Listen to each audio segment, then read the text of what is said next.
গল্প জানে জিগার, রাইটে নোবেল। এক থাপ্পড়ে যে কোনো ছেলে অজ্ঞান হয়ে যায় তা বর্তমানে ফাইজার সাথে না ঘটলে কখনোই জানতো না সে। বিশাল দেখি এক ছেলেকে কোনোরকম ধরে দাঁড়িয়ে আছে।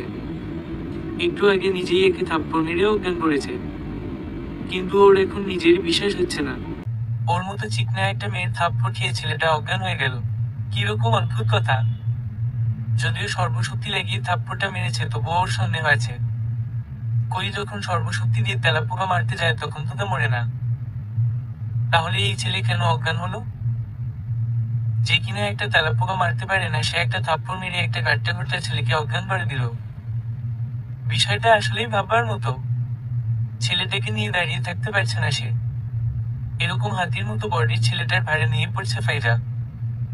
একটু পর সে নিশ্চয়ই এই ছেলের ভারে ঠাস করে রাস্তায় পড়ে যাবে, আর ওর ওপর ছেলেটা পড়বে। তারপর সে গেলে চিলে চ্যাপটা হয়ে যাবে। আশেপাশে তাকিয়ে কোন মানুষ দেখতে পেল না সে। কি একটা বিপদে পড়লো। এখন নিজের উপর রাগ উঠছে ওর। কে বলেছিল আগ বাড়িয়ে এত শক্তি দেখাতে? ফাইজা নিজের মনে বিড়বিড় করে উঠল, ধুর, অসহ্যকর। কেন যে এই ছেলেকে থাপ্পড় মারতে গেলাম। এখন নিজের উপর রাগ হচ্ছে। রাস্তায় কোন মানুষ নেই, আমি এখন কি করব? ও আল্লাহ, আমাকে সাহায্য করো। আমাকে এই বিপদ থেকে উদ্ধার করতে তো তুমি তোমার কোন প্যারা বান্দাকে পাঠাও। তুমি একমাত্র পারো আমাকে এই বিপদ থেকে বাঁচাতে। কি করব এখন? হ্যাঁ তো। ফাইজা বিরক্তির সাথে বিড়বিড় করে কথাগুলো বলে আশেপাশে তাকিয়ে দেখছে কোন মানুষ আসে কিনা। কিন্তু ফাইজা ভালো করেই জানে যে রাস্তায় বিকেল বেলায় কখনো মানুষের দেখা মিলে না। সেখানে এই রাত 8টা বাজাতে জীবনে মানুষ পাওয়া যাবে না। বান্ধবী নিশার বাসায় গিয়েছিল সে। 2 দিন পর এক্সাম, তাই নোট টুকতে। দুজন মিলে স্টাডি করতে করতে যে এতটা সময় হয়ে যাবে তা বুঝতে পারেনি। নিশা অনেকবার বলেছিল ওকে থেকে যেতে, কিন্তু ফাইজা এক প্রকার জোর করেই একা চলে এসেছে। তাছাড়া ওর একা চলার অভ্যেস আছে। শর্টকাটে যাওয়ার জন্য এই রাস্তায় এসেছিল। কিন্তু সবসময় আমরা ভুলে যাই, যেটা আমরা তাড়াতাড়ি করতে যাই সেটা একটু আরো দেরি হয়। এই রাস্তায় ঢুকতেই কোথা থেকে এই ছেলে এসে মাথা ধরে টলতে টলতে ওর গায়ের ওপর পড়ে যায়। আর ছেলেটার হাত লাগে ওর শরীরের আপত্তিকর জায়গায়। তাতে ফাইজার রাগ উঠে, ব্যাস কষিয়ে একটা থাপ্পড় মেরে দেয়। সাথে সাথে ছেলেটা অজ্ঞান। তারপরের ঘটনা তো প্রথমেই উল্লেখ করে দিলাম। বর্তমানে ফাইজা ছেলেটাকে আর ধরে রাখতে পারছে না। সারা শরীর অবশ হয়ে গেছে। ছেলেটা তার পুরো শরীরের ভার ফাইজার উপর ছেড়ে দিয়ে মাথাটা ওর কাঁধে হেলিয়ে রেখেছে। আর ফাইজা তার কোমর 2 হাতে পেঁচিয়ে শক্ত করে ধরে দাঁড়িয়ে আছে। আল্লাহ, এটা কি কোন মানুষের বডি নাকি সিলের বডি? যেমন শক্ত তেমনই ভার। আমার কাছে পানির বোতলও নেই। থাকলে ঝাপটা মেরে জ্ঞান ফিরিয়ে ইয়াপদ ভিডিও করতাম। আমার মাথা ঘুরছে। আমি আর একে নিয়ে দাঁড়িয়ে থাকতে পারবো না। ও আল্লাহ, কই তুমি, আমাকে বাঁচাও। কাঁদো কাঁদো ফেস করে আকাশের দিকে তাকিয়ে আল্লাহর কাছে নিজের আর্জি জানালো সে। পেছনের দিকে ঘাড়টা হালকা কাত করে দেখলো একটা বৈদ্যুতিক পিলার। অনেকটা কষ্ট করে ছেলেটাকে ধরে পেছনে পিছিয়ে পিলারের সাথে হেলান দিল। এতে কিছুটা হলেও স্বস্তি মিলল তার। হঠাৎ ছেলেটা পড়ে যেতে নিলে মাথার পেছনে ধরে তাকে আটকিয়ে ফেললো ফাইজা। তখনই ওর মনে হলো ওর হাত দুটো ভেজা। এক হাতে ছেলেটাকে ধরে আরেক হাত সামনে আনতে আটকে উঠলে সে। রক্ত। পিলারের মাঝ বরাবর টিম টিম আলোর একটা লাইট জ্বলছে। সেই আলোতে সে দেখতে পেল তার হাতে রক্ত লেগে আছে। রক্ত দেখে বেশ ঘাবড়ে গেল ফাইজা। আশেপাশে তাকিয়ে কিছু একটা খুঁজতে লাগলো। মাথাটা কচ্ছপের মতো করে পিলারের উপর পাশে ভালো করে লক্ষ্য করে দেখলো সেখানে একটা বাইক উল্টে পড়ে আছে। এতক্ষণে পুরো বিষয়টা ক্লিয়ার হলো ফাইজার কাছে। ছেলেটা অ্যাক্সিডেন্ট করেছে। দ্রুত বাইক চালাতে গিয়ে বৈদ্যুতিক পিলারের সাথে ধাক্কা খেয়ে অ্যাক্সিডেন্ট করেছে ছেলেটি, যার কারণে মাথার পেছনে ভীষণ আঘাত পেয়েছে। এরপর যখন কোনো মতে সেখান থেকে উঠে মাথা ধরে টলতে টলতে রাস্তায় চলতে লাগলো, তখনই ফাইজার ওপর পড়ে যায়। তারপর ফাইজা এক থাপ্পড়ে বেচারাকে অজ্ঞান করে দিল। ফাইজা বিষয়টা বুঝতে পেরে মুচকি হাসল। নয়তো তার মতো একটা পাতলি মেয়ের থাপ্পড়ে কোন ছেলে অজ্ঞান হয়ে যাবে, এটা সে কিছুতেই মানতে পারছিল না। যদি অজ্ঞান করতে পারতো তাহলে সবার আগে তার সকল বিয়েটাকে থাপ্পড় মেরে অজ্ঞান করে ফেলতো। আবারও বিরক্ত মাখা কণ্ঠে ফাইজা বলল, ও আল্লাহ, আর কতক্ষণ এই লোহার বস্তাকে ধরে থাকবো? এবার তো আমাকে কোন পথ দেখাও। ফাইজার আর্জি আল্লাহ এবার কবুল করে নিল। ছেলেটার পকেটে থাকা মোবাইলটা শব্দ করে বেজে উঠল। তাতেই যেন ফাইজা আশার আলোর দেখল। এতক্ষণ চিন্তায় চিন্তায় সে মোবাইলের কথা ভুলে গিয়েছিল। মনে থাকলে তো কাউকে কল করে সাহায্য চাওয়া যেত। খুব সাবধানে ছেলেটার পকেট থেকে মোবাইল বের করলো ফাইজা। ওর নড়াচড়ায় যাতে ছেলেটা পড়ে না যায় তাই এত সাবধানতা। মোবাইল হাতে নিয়ে দেখলো স্ক্রিনে আর দুই শব্দ ভাসছে। সেদিকে খেয়াল না দিয়ে তড়িঘড়ি করে কলটা রিসিভ করলো ফাইজা। রিসিভ করতেই অপর পাশ থেকে ঝাঁঝালো কণ্ঠে একজন বলে উঠল, আকাশ, তোর আসতে আর কত দেরি হবে? তুই অলরেডি 15 মিনিট দেরি করে ফেলেছিস। আর কত দেরি করবি ইয়ার? একটা দিনও তাড়াতাড়ি কিছু করতে পারিস না। অপরদিকে সব অ্যানাউন্সমেন্ট শুরু হয়ে গেছে। জলদি চলে আয়। ফাইজা ইতস্ততভাবে বলল, হ্যালো, কে বলছেন? ইয়ার মজা করছিস এখন? এখন কি মজা করার সময়? তুই কোথায়? একটু থেমে কিছু একটা ভেবে, 1 মিনিট কি আপনি? ফাইজা কাঁপা কাঁপা গলায় কথাটা বলার পরে রোদের হুঁশ ছিল না। যখন তার মনে হলো আকাশের বদলে কলটা রিসিভ করেছে একটা মেয়ে, তখন রোদের সম্মিত ফিরল। হ্যালো, আপনি কে বলছেন? আকাশ কোথায়? আপনি আকাশের কল কেন রিসিভ করছেন? ওকে মোবাইল দিন। দেখুন, আমার কথাটা শুনুন। কি কথা শুনবো আপনার? ওকে মোবাইলটা দিন। আজকের দিনেও ও কেন মেয়ে নিয়ে পড়ে আছে? ও কি জানে না ও সময় মতো এসে না পৌঁছালে কত বড় লস হয়ে যাবে? আপনি ওকে মোবাইলটা দিন। আজ ওর একদিন কি আমার একদিন? প্লিজ আপনি শান্ত হন। আপনি যেমনটা ভাবছেন তেমন কিছুই না। তেমন কিছু নয় তো কেমন কিছু? আজ ওকে পেলে একটা হাড্ডিও আস্ত রাখবো না। আমাকে কি পুরো কথাটা বলতে দিবেন? তখন থেকে কি শুরু করছেন? আপনার সাথে একটা মেয়ের কথা বলতে চাইছে, আপনি তার কথা না শুনিয়ে একের পর এক কথা শুনিয়ে যাচ্ছেন। Please let me finish. ফাইজা জোরে চিৎকার করে এই কথাগুলো বলে উঠল। ফাঁকা জায়গা থাকায় ওর কথাগুলো বারবার সামনের দেওয়ালে বাড়ি খাচ্ছে। অপর পাশে থাকা ছেলেটা মানে রোদ চুপ হয়ে গেল। শান্ত কণ্ঠে বলল, জি বলুন। আকাশ আপনার কি হয়? জানে জিগার। ফাইজা বুঝতে না পেরে প্রশ্ন করার ভঙ্গিতে বলল, জি, আমার জানে জিগার দোস্ত। ও আচ্ছা, সে অ্যাক্সিডেন্ট করেছে। তার মাথার পেছনে দিয়ে প্রচুর ব্লাড পড়ছে। প্লিজ আপনি যেখানে থাকেন দ্রুত চলে আসেন।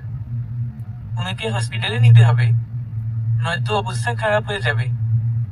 আমি মিনিট 10 ধরে ওনাকে নিয়ে দাঁড়িয়ে আছি, আর পারছি না। ফাইজার কথা শুনে রোদ ব্যস্ত ভঙ্গিতে জিজ্ঞেস করলো, হোয়াট? কি বলছেন আপনি? কি করে হলো? কখন হলো? ও কেমন আছে? আপনি এখন কোথায়? ঠিকানা দিন, আমরা এখনই আসছি। প্লিজ শান্ত হন। আমি ঠিকানা বলে দিচ্ছি, আপনি জলদি চলে আসুন।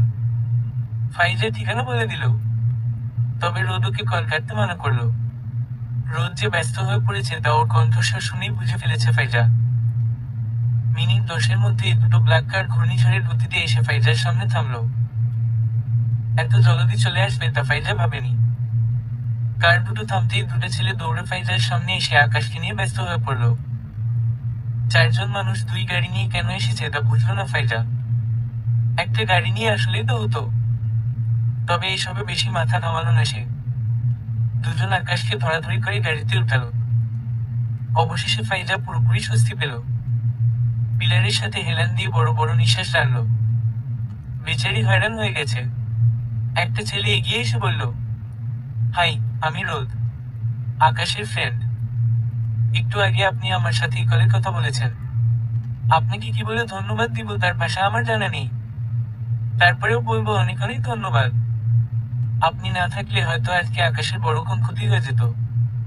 ধন্যবাদ দেওয়ার কিছু নেই। ওনার জায়গায় অন্য কেউ হলেও আমি সেম দায়িত্ব করতাম। যদি ধন্যবাদ দিতেই হয় তাহলে আল্লাহকে দিন। আল্লাহর কাছে শুকরিয়া যে উনি আমাকে সঠিক সময় এখানে পাঠিয়েছে। এই নিন ওনার মোবাইল। এত কথা না বলে ওনাকে জলদি হসপিটালে ভর্তি করুন। এত কিছুর মধ্যে ফাইজা শান্তপর্ণে থাপ্পড়ের কথাটা এড়িয়ে গেল। যদিও অ্যাক্সিডেন্ট করেছে, তারপরে তো ওর থাপ্পড় খেয়ে আকাশ পুরোপুরি অজ্ঞান হয়েছে। সেই বিষয়টা এদের বললে ওর খবর নিয়ে ফেলবে, তাই ফাইজা খুব সাবধানে সেই বিষয়টা চেপে গেল। রোদ ফাইজার দিকে তাকিয়ে বলল, আপনাকে বাসায় পৌঁছে দিয়ে চলুন। নো থ্যাঙ্কস, আমি একা চলে যেতে পারবো। আমার রাতে একা চলার অভ্যেস আছে। আমাদের এতবার উপকার করলেন, এতটুকু সাহায্য তো করতেই পারি। লাগবে না, মাত্র 3 মিনিট হাঁটলেই আমার বাসায় পৌঁছে যেতে পারবো। রোদ কোন কথা বাড়ালো না। দুজন গাড়ি করে আকাশকে নিয়ে হসপিটালের দিকে চলে গেছে। এবার ফাইজা বুঝলো দুটো কারানা লজিক। আরেকজন ছেলে মোবাইলে কারোর সাথে কথা বলছে, সম্ভবত আকাশকে হসপিটালে ভর্তি করা নিয়েই কথা বলছে। উচ্চস্বরে কথা বলায় তা ফাইজার কর্ণগোচর হয়েছে। সে ছেলেটাকে রোজ জিজ্ঞেস করলো, বর্ষণ সবকিছু কি কমপ্লিট? কোন হসপিটালে নিবে আকাশকে? অপর পাশ থেকে বর্ষণ নামের ছেলেটা মোবাইল পকেটে রাখতে রাখতে বলল, আপাতত আকাশকে গুলশানের ইউনাইটেড হসপিটালে ভর্তি করতে বলেছে, বাকিটা ওরা দুজনে এসে সামলাবে। জলদি চল, এখান থেকে যেতে হবে। আসছি মিস, সাবধানে যাবেন। নিশ্চয়ই, আল্লাহ হাফেজ। হঠাৎ রোদের ব্লেজারে এজ লেখা লোগো দেখে ফাইজার মনে হলো এটা কোথায় জানি দেখেছে। ততক্ষণে রোদ ও ফাইজা দুজনে পেছনের দিকে ঘুরে গেছে। দ্রুত পেছনের ঘুরে ফাইজা বলল, আপনারা কি জেনের সাথে কানেক্টেড? না মানে আপনার ব্লেজারে যে তাদের লোগো আছে, শুধুমাত্র তো এই লোগো ওই গেনের কাছেই আছে। পেছনে ঘুরতে ঘুরতে কথাগুলো বলল সে, কিন্তু পুরোপুরি পেছনে ঘুরেই ফাইজা অবাক হয়ে গেল। যেভাবে ঘূর্ণিঝড়ের গতিতে এসেছিল সেভাবেই হাওয়া। ভালো একটা বন্ধু যতই ভুল করুক তাকে ভুলে যাবেন না, কারণ পানি যতই ময়লা হোক, আগুন নিভাতে সেই পানি সবচেয়ে বেশি কাজে লাগে। ন্যায় হতে পারে না, আমি থাকতে আমার আকাশের কিছু হতে পারে না। কেবিনের দরজার সামনে দাঁড়িয়ে অনেকটা চেঁচিয়ে কথাটা বলে উঠল চৈতি। কেবিনের ভেতর থাকা 5 জোড়া উৎসুক চোখ তার দিকে নিবন্ধ। চৈতি আরেকবার চেঁচিয়ে ওঠার আগে বর্ষণ বিরক্তি মাখা কণ্ঠে বলল, ওই ছেমনি চুপ কর। চৈতি ভেতরে ঢুকে আকাশের দিকে তাকাতেই তার চোখ ছানাবড়া। মাথায় ব্যান্ডেজ, হাতে ক্যামেরা, অথচ সে গুটিসুটি মেরে স্যালাইনের স্ট্যান্ডের সামনে দাঁড়িয়ে আছে। আর ওর বেডে হাত পা ছড়িয়ে হৃদয়, মেঘ, বর্ষণ, রোদ চারজন যে যেরকম ভাবে পেয়েছে সে সেভাবে চিৎকার হয়ে শুয়ে বসে আছে। ওদের 5 জনের বন্ধুত্বের কথা সে ভালো করেই জানে। 5টা ছেলেই যেন 5 জনের জানে টুকরা। চৈতি চুপচাপ আকাশের পাশে এসে দাঁড়িয়ে অভিনীত গলায় বলল, আকাশ, আমি তোমার কিছু হতে দিব না। আকাশ কপাল কুঁচকে বিরক্তি প্রকাশ করলো। এমনি দাঁড়িয়ে থাকতে থাকতে তার পা ব্যথা করছে। তার মধ্যে এই মেয়ের ঢঙের পেঁচাল শুরু করছে। বাছাই গলায় বলল, দূরে সর, নয়তো লাত্তি খাবি। চৈতি ভেঙচি কেটে হৃদয়ের পাশে বসে পড়ল। চৈতি ওর পাশে বসতেই হৃদয় চোখ মুখ শুরু করে বিদ্যুতের গতিতে সেখান থেকে উঠে গেল। রোদের পাশ দিয়ে বসে পড়ল। চৈতিকে তার গায়ে পড়া মেয়ে মনে হয়। গায়ে পড়া মেয়ে তার একদম সহ্য নয়। চৈতি সেদিকে তাকিয়ে মুখ বাঁকিয়ে বিড়বিড় করে বলল, ঢং। মেঘের পাশে কিছুটা ঘেসে বসল। মেঘ কিছুটা দূরে সরলে সেখান থেকে উঠল না। সে মনোযোগ দিয়ে মোবাইলে কিছু একটা করছে। চৈতি উকি মেরে দেখলো ক্যান্ডি ক্রাশ খেলছে। তীক্ষ্ণ চোখে প্রতিটা ক্যান্ডির দিকে তাকিয়ে কিছু সময় পর পর একটা চাল দিচ্ছে। মনে হচ্ছে দাবার চাল চালছে। এতে চৈতি বেশ বিরক্ত হলো। এত সময় পর পর চাল দেওয়ার কি দরকার? এটা একটা গেম, কারো জীবন নয় যে বুঝে শুনে সব দিক দেখে গুটি চালতে হবে। হেরে গেলে পুনরায় খেলে নিব। কিন্তু মেঘ এরকমই, সবকিছুতে তার একটা দৃষ্টির ভাব। কোন বিষয় নিয়ে সে তাড়াহুড়ো করে না। চৈতি বিরক্ত হয়ে মোবাইল থেকে চোখ সরিয়ে নিল। কিন্তু মেঘ পূর্বের ন্যায় ভাবলেশীন ভঙ্গিতে থেমে থেমে খেলছে। চৈতির কোনার দিকে তাকাতেই রোদকে দেখতে পেল। রোদ প্যান্টের পকেট থেকে সবে একটা গাজর বের করে ঘুরিয়ে ফিরিয়ে কামড় বসিয়েছে। চৈতি হাত নাড়িয়ে ওর মনোযোগ আকর্ষণ করার চেষ্টা করলো। হি বানি, 1 ক্যারট প্লিজ। রোদ খাওয়া থামিয়ে প্যান্টের পকেটে হাত দিয়ে ঠোঁট উল্টে মাথা নাড়িয়ে বুঝালো তার কাছে আর কোন গাজর নেই। তাই হাতে থাকা গাজরে আর একটা কামড় বসিয়ে কচমচ করে খেতে লাগলো। চৈতি সরু চোখ করে ওর দিকে তাকাতেই ও খরগোশের মতো সামনের 2 দাঁত বের করে হাসলো। সে চাইলে হাতে থাকা বাকি গাজরের অংশটুকু দিতে পারত। কিন্তু গাজর নিয়ে তার কারোর সাথে ভাব নেই। লাস্ট গাজর হওয়ায় কারোর সাথে শেয়ারও করতে চাইছে না। সে গাজর প্রচুর পছন্দ করে, তাই সবাই ওকে বানি বলে ডাকে। চৈতির ওদের 5 বন্ধুর মধ্যে মেঘ ও রোদকে ভীষণ ভালো লাগে। বাকি 3টেকে উগান্ডার সদস্য মনে হয়, যদিও 5 বন্ধু আজব ক্যারেক্টারের। চৈতি আকাশের দিকে তাকিয়ে হে হে করে গা জ্বালানো হাসি দিয়ে জিজ্ঞেস করলো, তুমি বেড থেকে উঠছে কেন? বর্ষণ আকাশের দিকে তাকিয়ে শয়তানি হাসি দিয়ে চৈতিকে বলল, এটা ওর শাস্তি। চৈতি জিজ্ঞেস করলো, কেন? বর্ষণ একবার মেঘের দিকে তাকিয়ে বলল, গতকাল ওর জন্য অনেক বড় লস হয়েছে তাই। চৈতি সন্দেহের দৃষ্টিতে তাকিয়ে বলল, কিসের লস? আকাশ ধমক দিয়ে বলল, এত প্রশ্ন করিস কেন? তোকে কি আমরা কৈফিয়ত দিতে বাধ্য? চৈতি ভেঙচি কেটে মুখের নানা অঙ্গিভঙ্গি করে আকাশের কথা অনুকরণ করে বলল, এত প্রশ্ন করিস কেন? তোকে কি আমরা কৈফিয়ত দিতে বাধ্য? আমি কৈফিয়ত নিতে চাইনি, কৌতূহল হয়েছে তাই জিজ্ঞেস করেছি। একদম ঠিক করেছে তোমাকে দাঁড়া করে রেখো, আজ সারাদিন তুমি এভাবেই থাকো। তা তোমায় এই শাস্তি রেখে দিল? মেঘ ভাইয়া নাকি? রোদ একখানি গাজরের শেষ কামড়টুকু দিয়ে জোর গলায় বলল, হৃদয় ভাই দিয়েছে। চৈতি খিলখিল হেসে হৃদয়ের দিকে তাকালো। হাসির শব্দে হৃদয় ভ্রুজোড়া কুঁচিয়ে ওর দিকে তাকালো। দুজনের চোখে চোখ পড়ল। চৈতি দ্রুত চোখ নামিয়ে নিল। কখন জানি আবার চোখের সাদা অংশ লাল করে অগ্ন দৃষ্টিতে তাকায় সেই ভয়। আকাশের দিকে তাকিয়ে বলল, একদম ঠিক হয়েছে। আকাশ চোখ গরম করে চৈতির দিকে তাকালো। চৈতি মুখ চোখা করে হাত দিয়ে 2 কান ধরে জিহ্বা দেখিয়ে ভেঙচি কাটল। কথায় কথায় ভেঙচি কাটা এই মেয়ের অভ্যাস। ঠিক অভ্যাস নয় বল অভ্যেস। আকাশের ইচ্ছে করছে চৈতিকে যদি ফুটবলের মতো করে একটা প্লান্টি শট মারতে পারত, তাহলে এতক্ষণে তার কার্যসিদ্ধ করে ফেলত। কিন্তু তা সম্ভব নয়। এমনি দাঁড়িয়ে থাকতে থাকতে তার পা ধরে যাওয়ার উপক্রম। মেঘের দিকে তাকিয়ে কাঁদো কাঁদো ফেস করে বলল, মেঘ, এবারের জন্য মাফ করে দে। মেঘ ক্যান্ডি ক্রাশের শেষ চালানটা দিতে দিতে ধীর কণ্ঠে বলল, শাস্তিটা যেহেতু আমি দেইনি, তাই মৌকুফ করার কোন চান্স আমার হাতে নেই। যে দিয়েছে তাকে বল। আকাশ অসহায় চোখে হৃদয়ের দিকে তাকালো। হৃদয় আগের থেকেই ওর দিকে তীক্ষ্ণ দৃষ্টিতে তাকিয়ে আছে। সেদিকে তাকিয়ে আকাশ দমে গেল। মনে মনে যে কথাগুলো সাজিয়েছিল হৃদয়কে বলার জন্য সব ফুসফারে উড়ে গিয়ে গোলমাল পাকিয়ে দিল। এই ছেলেটা প্রচন্ড রাগী, খামোখা হুটহাট রেগে যায়। ওর রাগতে কোন কারণ লাগে না, অকারণে রাগতে সে বেশ পটু। ওর রাগকে বাকি 4 জন কম বেশি ভয় পায়। তাছাড়া আকাশ যা করেছে তাতে বড় মুখে কথা বলার মতো সাহস তার নেই। তবুও মনে মনে বেশ কিছু সাহস কুড়িয়ে হৃদয়কে কিছু বলতে নিলে ওর আগে হৃদয় গম্ভীর কণ্ঠ বলল, একটা শব্দ মুখ দিয়ে উচ্চারণ করবি তাহলে স্যালাইনের স্ট্যান্ড সহ তাকে বাইরে ফেলে আসবো। আকাশ কুচুমুচু করে চুপ হয়ে গেল। এই ছেলে এক কথার মানুষ, যা বলবে তাই করবে। ওর কথায় নড়চড় হয় না। তাই এখন তার উচিত কোনায় গুটিসুটি মেরে দাঁড়িয়ে থাকা। অন্তত পক্ষে রুমের ভেতরে তো থাকতে পারবে। চৈতি আকাশের দিকে তাকিয়ে দাঁত বের করে হাসি দিয়ে বলল, একদম ঠিক হয়েছে। আকাশ রেগেমেগে সামনে এগিয়ে আসতে নিলে ক্যানোলা টান লাগায় আহ শব্দ করে কুকিয়ে উঠল। এতটুকু এনাফ। পুরো রুমের পরিবেশ বদলে গেল। বাকি 4 জন ছুটে এসে ব্যস্ত হয়ে গেল কি হয়েছে কি হয়েছে বলে।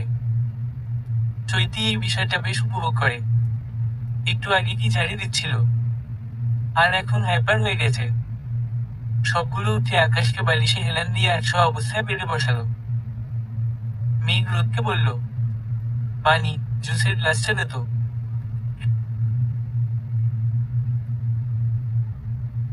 হৃদয় জিজ্ঞেস করলো, ফলের প্লেট কোথায়? সবগুলো হুলস্থুল করে জুসের গ্লাস, পানি, ফল, স্যুপের সন্ধানে নেমে পড়ল। আকাশ পড়ল বিপাকে।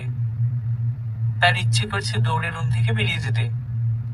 এখন যে তার উপর খাবারের অত্যাচার চলবে, এমন জানলে সে তো মুখ দিয়ে এই ছোট আর শব্দটা উচ্চারণ করতো না। সবাই ব্যস্ত হয়ে আকাশকে খাওয়াতে লাগলো। চৈতি মুগ্ধ চোখে 5 বন্ধুর কাণ্ড কারখানা দেখতে লাগলো। গতকাল থেকে শৈত্যপ্রবাহ পড়েছে। সারা দেশের কোথাও সূর্যের মুখ দেখা যায়নি। ঢাকার শহরটা মনে হচ্ছে সাদা চাদরে আবৃত হয়ে গেছে, সাথে কনকনে উত্তরের হিমেল হাওয়া তো আছেই। হুট করে শীতটা পড়ে গেল, জনজীবন থমকে গেছে, ঠান্ডায় জমে যাওয়ার জোগাড়। টিভি, নিউজ পেপারে, সামাজিক যোগাযোগ মাধ্যমে যেদিকে চোখ কান যায় সেদিকেই শীতের আগমনী বার্তা। মুখটা ওড়নায় মুছে ছেলের কপালে চুমু খেলো সুমনা। এতটুকু হেঁটে হয়রান হয়ে গেছে। ছোট 6 মাসের বাচ্চাটাকে কোলে নিয়ে হাঁটতে হাঁটতে বারবার হাঁপিয়ে উঠছে। শীতের মধ্যেও তার কপালে বিন্দু বিন্দু ঘাম জমছে। তার পাতলা গরনের কঙ্কালসার শরীরটা আর হাঁটতে সায় দিচ্ছে না। কিন্তু বেঁচে থাকার তাগিদে কাজ করতেই হবে। এখান থেকে তার কর্মস্থল গার্মেন্টসটা অনেক বেশি দূর। টাকার অভাবে রিকশায় করে যাওয়া হয় না। যে টাকায় রিকশা করে যাবে সেই টাকায় 1 কেজি আটা কিনতে পারবে। গরিবের আবার এত বিলাসিতা চলে না। তার স্বামী ভোর সকালে রিকশা নিয়ে বের হয়েছে। একটু ভালো থাকার অদম্য বাসনা নিয়ে ঢাকা শহরে এসেছে তারা। জীর্ণ শীর্ণ একটা মোটা মলিন তোয়ালে দিয়ে বাচ্চাটাকে পেঁচিয়ে রেখেছে। কুয়াশার কারণে সামনে কিছু দেখা যাচ্ছে না। তোয়ালেটা আরো ভালো করে জড়িয়ে ছেলেকে নিজের সাথে মিশিয়ে নিল। অপর হাতে থাকা টিফিন বাটিটা কিছু সময় পর পর তার হাঁটুতে বাড়ি খাচ্ছে। সেদিকে ভ্রুক্ষেপ না করে দ্রুত পায়ে হাঁটতে লাগলো। বাজানের ঘুম ভাঙছে। কেন উঠলাম আয়? এখন তো জ্বালাতন করবা। আর একটু ঘুমাইলে কি হইতো? আইজা তো তাড়াতাড়ি উঠতে কে কইল কত? দেখছো বাইরে কি শীত? বাড়িতে একটা মানুষ থাকলে তোমারে রেখে আইতাম, এই শীতের মধ্যে আনতাম না। কিন্তু কেউ তো নাই। ছেলের ঘুম থেকে উঠে যাওয়া তার সাথে নানা কথা জুড়ে রাস্তার কিনারা ঘেঁষে হাঁটতে লাগলো সুমনা। পেছনে থেকে বাইক আসার শব্দ পেতেই আর একটু কিনারে চলে গেল। একবার পেছনে তাকিয়ে দেখার চেষ্টা করলো এদিকে আসে কিনা, কিন্তু সাদা কুয়াশা ভেদ করে তার দৃষ্টিতে কিছু পড়লো না। চারিপাশে শুধু সাদা আর সাদা। হঠাৎ করে বাইকটা এগিয়ে এসে পেছনে থেকে একজোড়া হাত তার কোলের থেকে শিশু বাচ্চাটাকে ক্ষিপ্র গতিতে ছমেড়ে নিয়ে কুয়াশার অতলে তলিয়ে গেল। সুমনা হতভম্ব হয়ে চিৎকার জুড়ে দিল। রাস্তায় বসে বিলাপ করে কান্না জুড়ে দিল। ফাঁকা জায়গায় এক অসহায় মায়ের আর্তনাদ কারো কানে পৌঁছালো না। বন্ধু শুধু দুটো অক্ষরের শব্দ নয়, ভালোভাবে বেঁচে থাকার আরেক অবলম্বন। তবে অবশ্যই ভালো বন্ধু হতে হবে। বিয়ে করলে একটা আনরোমান্টিক ছেলেকেই করব, যে বৃষ্টি দেখলে কানের কাছে এসে বলবে না চলো বৃষ্টিতে ভিজি, বরং আমি যখন আনমনে জানালা দিয়ে হাত বাড়িয়ে বৃষ্টির ফোঁটাগুলো অনুভব করবো তখন ধমক দিয়ে বলবে করছোটা কি, ঠান্ডা লেগে যাবে তো। না, তোমাকে নিয়ে আর পারি না। প্রচন্ড গরমে আমি যখন তার পাশাপাশি হাঁটতে হাঁটতে হয়রান হয়ে যাব, তখন অন্য রোমান্টিক ছেলেদের মতো হুট করে কোলে না তুলে হাতে পানির বোতল দিয়ে বলবে পানি খেয়ে একটু জিরিয়ে নাও, তারপর না হয় হাঁটা যাবে। কিচেনে রান্না করার সময় পেছনে থেকে জড়িয়ে না ধরে এপ্রন পড়তে পড়তে আমার পাশে এসে বলবে রান্নাটা পারো না? আচ্ছা, কোন সমস্যা নেই, আমি শিখিয়ে দিচ্ছি। হাতে হাতে কাজ করে দিলে তোমার ওপর চাপ কমবে। মৃদুমন্দ বাতাসে আমি যখন বারান্দায় দাঁড়িয়ে থাকবো তখন রাতে তার থুতনি রেখে খানিকটা করা শুরু বলবে ভেতরে চলো, নয়তো অসুখ করবে। আমি রাত জেগে তোমার সেবা করতে পারবো না। তার কথা শুনে আমি গাল ফুলিয়ে বসে থাকবো। ভীষণ অভিমান হবে আমার। সে গাল দুটো টেনে মুচকি এসে বলবে রাগ করে না পাগলি, আমি তো তোমার ভালোর জন্য বলছি এসব, যাতে করে তুমি অসুস্থ না হয়ে যাও। তুমি অসুস্থ হলে কি আমার ভালো লাগবে? সকালে যে হাত পড়া রুটি কপালে জুটে তা জুটবে না। আমি প্রচন্ড রেগে 2 হাতে তার বুকে মৃদু তালে বাড়ি দিতে থাকবো। তখনও সে আমাকে জড়িয়ে ধরবে না। আমি তখন চিমটি কেটে তার বুকে লুটিয়ে পড়বো। না, তাকে কোন 6 ফিট উচ্চতার জিম করা বডির ফর্সা রঙের নায়কের মতো চেহারার অধিকারী হতে হবে না। সে কালো হোক তাতে আমার সমস্যা নেই, তবে তার পুরো মন জুড়ে আমার বিচরণ থাকতে হবে। সে আমাকে ভীষণ ভালোবাসবে, কিন্তু কখনো বুঝতে দিতে চাইবে না। আমি এমন একটা আনরোমান্টিক ছেলেকে জীবনসঙ্গী হিসেবে পেতে চাই যে আমার বিষয়ে প্রচুর ল্যাদ হবে। পাপড়ি এক লম্বা রচনা বলে থামলো। পাপড়ির কথায় ভ্রু জোড়া কুচকে তাকালো সানিয়া। মেয়েটা কি গাঁজা টাজা খেয়েছে নাকি? কিরকম উদ্ভট কথাবার্তা বলছে। তার কাছে জামাই মানেই হলো রোমান্টিক ছেলে, নয়তো সে বিয়ে করবে না। কিন্তু পাপড়ির কথা শুনে তাকে কি বলে আখ্যায়িত করবে তাই সানিয়া জানে না। এই মুহূর্তে পাপড়িকে তার পাগল মনে হচ্ছে। যদিও সবার পছন্দ এক নয়, তবুও তার কাজিন হয়ে পাপড়ি এমনটা সে কিছুতেই মানতে পারছে না। মুখ খুলে পাপড়ি কিছু বলার আগে পাশে বসে বালিশে হেলান দিয়ে হাত তুলতে তুলতে সানিয়া বলল, হয়েছে বোন, এবার থামো। তোর এই বিশাল বক্তৃতা শুনতে শুনতে আমি হয়রান। তবে দেখিস এমন জামাই তোর কপালে জুটবে না। আমি দোয়া করলাম তুই যেন একটা রোমান্টিক জামাই পাস, যে তোকে সকাল, বিকেল, সন্ধ্যা যে কোনো সময় পেলেই তোকে রোমান্টিক অত্যাচার করবে। পাপড়ি বড় করে একটা দম নিয়ে রেগে বলল, তুই জীবনে আমার জন্য ভালো কিছু চাইলি না। তোর মতো কাজিন থাকার চেয়ে না থাকা ভালো। আমি কত সুন্দর করে আমার মনের ফিলিংস গুলো জানালাম, আর তুই দিলি এক মগ পানি ঢেলে। সানিয়া দাঁত খেলিয়ে উত্তর দিল, এক মগ নয় রে পাগলি, এক বালতি। দেখিস তুই এমন দোয়া দিলি না, তোর কপালে একটা লুচ্চা জামাই পড়বো। মিলিয়ে নিস তুই। এই না, ছি ছি, এমন বাজে দোয়া দিস না বোন। আমার দোয়া আমি ফিরিয়ে নিলাম, তোরটা তুই ফিরিয়ে নে। পাপড়ি বিশ্ব জয় করা হাসি দিয়ে বলল, তা হচ্ছে না। তবে রে পাজি। সানিয়া হেলেন দেয়া বালিশ তুলে পাপড়িকে মারতে লাগলো। পাপড়ি ওর হাত থেকে বাঁচতে সারারুম চক্কর মারতে শুরু করলো। সাথে দুজনের হাসির ঝঙ্কার তো আছেই। কিচেন থেকে পাপড়ির মায়ের গলার আওয়াজ পাওয়া যাচ্ছে, কিন্তু পাপড়ি বা সানিয়ার কারোরই সেদিকে ভ্রুক্ষেপ নেই। তারা তো এখন সারা রুমে গোল গোল করে ঘুরতে ব্যস্ত। গত সপ্তাহে বিভিন্ন স্থান থেকে প্রায় ডজনখানেক ছোট বাচ্চা ছিনতাই হয়ে গেছে। হ্যাঁ, অবাক করার মতো কথা হলে এটা ঘটেছে। ঢাকা শহরে বিভিন্ন অলিগলিতে মায়ের কোল থেকে বাচ্চা ছিনিয়ে নিয়ে ঘন কুয়াশায় আড়াল হয়ে যায় দুষ্কৃতিকারীরা। তারপর তাদের খোঁজ কেউ বলতে পারে না। বাচ্চা হারানো পরিবারে নেমে এসেছে শোকের মাতরম। যাদের বাচ্চা নিয়ে যাওয়া হচ্ছে তারা কেউ বলতে পারছে না তাদের বাচ্চার খোঁজ। তবে আশ্চর্যের বিষয় আরেকটি হলো, বাচ্চা হারানো স্বজনরা বেশিরভাগই খেটে খাওয়া সাধারণ মানুষ। কে বা কারা এর সাথে সংযুক্ত আছে তা এখনো জানা যায়নি। বাইক থেকে ছো মেরে বাচ্চা নিয়ে মুহূর্তের মধ্যে হাওয়া হয়ে যায়, তাই কেউ তাদের খেয়ালও করতে পারে না। তবে একজন বলেছে বাইকে দুজন থাকছে, তাদের পরনে কালো পোশাকে আবৃত থাকায় কেউ মুখ দেখেনি। ঢাকা মহানগরী পুলিশের প্রধান জানিয়েছেন তারা তদন্ত চালাচ্ছে। খুব শীঘ্রই এর রহস্য উদ্ঘাটন করা হবে। আপনারা দেখছেন সময় টিভি নিউজ। ফিরছি বিজ্ঞাপন বিরতির পরপরই। টিভির দিকে তাকিয়ে খুব মনোযোগ সহকারে 5 বন্ধু ব্রেকিং নিউজ দেখছিল। প্রত্যেকের কপাল কুঁচকে গেছে। এরকমটা এই প্রথম হলো। বিষয়টা মোটে স্বাভাবিক নয়। মেঘকে একটু বেশি চিন্তিত দেখা যাচ্ছে। বেশি চিন্তিত না থাকলে তার ভ্রুকুটি কুঁচকায় না। হৃদয় মেঘের পাশে দাঁড়িয়ে জিজ্ঞেস করলো, অদ্ভুত বিষয় তাই না? মেঘ সন্তর্পণে ওর দিকে তাকিয়ে মাথা নাড়িয়ে বলল, একটু বেশি অদ্ভুত। রোদ গাজর নিয়ে বসে আছে। এই মুহূর্তে সে গাজরে কামড় বসাবে নাকি রেখে দিবে তার চিন্তায় বিভোর। বর্ষণ টিভির থেকে নজর সরিয়ে মোবাইল নিয়ে বসলো। আকাশ সামনে চেয়ারে পা তুলে পেছনে মাথাটা হেলিয়ে দিল। সকালেই হসপিটাল থেকে রিলিজ পেয়েছে।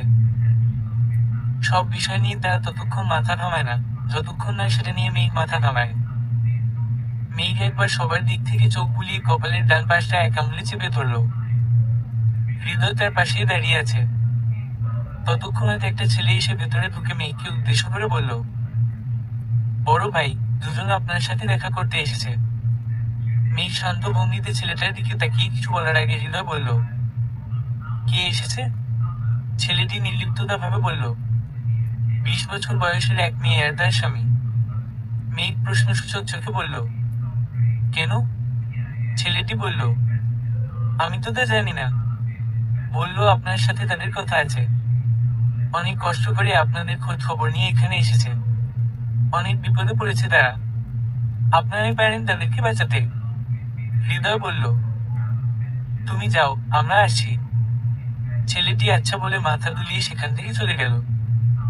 আকাশ জিজ্ঞেস করল, কোন বিষয়ে কথা বলতে পারে, তোরা কি কিছু আন্দাজ করেছিস? মেঘ একবার আকাশের দিকে তাকিয়ে বলল, বাচ্চা ছিনতাই হওয়ার বিষয়। সবাই চমকে একসাথে বলে উঠল, বাচ্চা। মেঘ সামনের দিকে চুলে হাত বুলাতে বুলাতে বলল, হুম, বাচ্চা। বর্ষণ বলল, অন্য কিছু তো হতে পারে। মেঘ একগালে হাসল। ওর হাসিতে রহস্যের গন্ধ পেল হৃদয়। এরকম করে মেঘ তখনই হাসে যখন কোন রহস্য খুঁজে পায়। সামনে চেয়ারে বসে চোখ দুটো সরু করে বলল, আমাদের এদিক থেকে গত 3 দিনে 3টা বাচ্চা ছিনতাই হয়েছে। আমি সিওর ছিলাম সেই বাচ্চা খুঁজতে কেউ তো গ্যাং এর খোঁজ অবশ্যই করবে। সবাই কথার যুক্তি বুঝতে পেরে মাথা নাড়ালো। মেঘ যুক্তি ছাড়া কথা বলে না। ওদের 5 জনের মধ্যে সবচেয়ে বিচক্ষণ ক্ষমতার অধিকারী মেঘ। তাই তাদের 5 জনেরও গ্যাং এর প্রধান তাকে বানানো হয়েছে। ইজ মানে হলো ইন্টারন্যাশনাল সলিউশন। এটা বর্তমানে সাধারণ জনগণের কাছে খুব প্রিয় একটা গ্যাং, অনেকটা মাফিয়া গ্যাং এর মতোই। তবে মাফিয়াদের মতো তারা কোন চোরাকারবারি কিংবা কালো ধান্দায় নেই।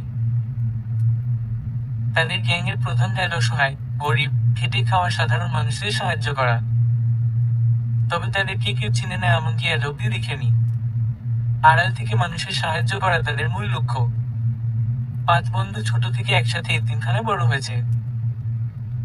আপন বলতে 5 জন একে অপরের সুখ দুঃখের সঙ্গী। প্রথমে মেঘ, তারপর হৃদয়ের পর আকাশ, বর্ষণ এবং সবার শেষে রোদ। বয়সের ডিফারেন্স খুব বেশি নয়। রোদ সবার ছোট বলে সে সবারই আদরের। রোদের কাজ সারাদিন এদিক সেদিকে টোটো কোম্পানির ম্যানেজারের মতো ঘুরে গ্যাজেট খাওয়া। সে কোন ভেজালে নেই। তবে মাঝে মাঝে মেঘ ওকে বিভিন্ন ছোট ছোট মিশনে পাঠায়। খুব সহজে মানুষের মন জয় করার চমৎকার গুণ তার আছে। মেঘের অবর্তমানে হৃদয় সব সামলায়। ওদের 5 জনের বনিবনা দেখিয়ে যে কেউ প্রথম দেখায় বলবে পাঠাই। ওরা সবার কাছে পাঠাই বলে পরিচয় দিতে পছন্দ করে। রোদ হালকা গলা ঝেড়ে সবাইকে উদ্দেশ্য করে বলল, আমাদের নিচে যাওয়া উচিত। তারা কতক্ষণ বসে থাকবে? আকাশ রোদের সাথে গলা মিলিয়ে বলল, চল সবাই। মেঘ সবাইকে আঙুলের ইশারায় বসিয়ে কাবার থেকে নিজস্ব পোশাক ও চোখের মাস্ক বের করে দিয়ে বলল, এগুলো পরে নে, কেউ যেন আমাদের চিনতে না পারে। বর্ষণ তার সরু ফ্রেমের চশমা ঠিক করতে করতে বিরক্তি গলায় বলল, আমি বুঝি না এসব পড়ার মানে কি। আমরা তাদের সাহায্য করছি, তাই কেন এসব জানবে না? জানলে তো আমাদের ভালো। হৃদয় হাঁটু অব্দি ব্লেজারটা পড়তে পড়তে বলল, তুই এখনো বেকল রয়ে গেলি। আমরা কাউকে জানানোর জন্য করি না। বর্ষণ কোন উত্তর না দিয়ে বিরক্তিতে মুখ বাঁকালো। তারা কাজ করবে আর তাদের কেউ চিনবে না, এই বিষয়টা তার পছন্দ নয়। মেঘ ওদের কথায় মুচকি হেসে তৈরি হয়ে নিল। তারপর সবাইকে উদ্দেশ্য করে বলল, সবাই কি তৈরি? সবাই সমস্বরে চেঁচিয়ে বলল, হুম। মেঘ সবার দিকে তাকিয়ে বলল, তাহলে বের হওয়া যাক। জীবনে ভালোবাসা চাইতে ভালো বন্ধু ভীষণ প্রয়োজন। সুমনা ও তার স্বামী রাকিব ফোমের গদিওয়ালা চেয়ারে বসে আছে। সুমনার চোখ দুটো লাল হয়ে আছে, মুখটা ফোলা ফোলা। তার 6 মাসের বাচ্চাটা ছিনতাই হয়ে গেছে গতকাল সকালে। তারপর থেকে সে পাগলামি শুরু করেছে। রাকিব অনেক কষ্টে তাকে সামলিয়েছে। সুমনা আবারও ফুপিয়ে উঠতেই রাকিব কিছুটা ধমকের সুরে বলল, চুপ কর দেহি। এখন কানলে কি আম্মু বলে ফেরত আইব? তখন সাবধানে থাকলে এমন না হইতো না। এখন আল্লাহ আল্লাহ কর, যাতে সব সামলাই উঠতে পারুস। তারা জানি আম্মু পোলারে খুঁজে পায়। সুমনা ওনার কোনা ধরে মুখ খুঁজে কাঁদতে কাঁদতে বলল, আপনি কি মানুষ? আমাগর পোলারাই ছিনতাই হয়ে গেছে, আর আমি চুপ কইরা বইয়ে থাকবো? আমার কলিজার টুকরোটা ওরা নিয়ে গেছে। আল্লাহ জানে আমরা পাবো কিনা। কই আছে, কেমন আছে আল্লাহ ছাড়া কেউ জানে না। কানলে যদি আইয়া পড়তো তাইলে আমি তোর লগে সুর কইরে কানতাম। এখন থামো, হুদাই চোখের পানি নষ্ট করিস না। সুমনা তার স্বামীর কথা শুনে ফোঁস করে উঠল, আল্লাহ আপনারই কোন মাটি দিয়ে বানিয়েছে? এমন কথা কন কেমনে? আমি হুদাই চোখের পানি নষ্ট করতেছি। 10 মাস 10 দিন পেটে আমি ধরছি, আপনি না। আপনি কি বুঝবেন? আপনার মতো পাষাণ মানুষ দুইটা দেখি নাই আমি।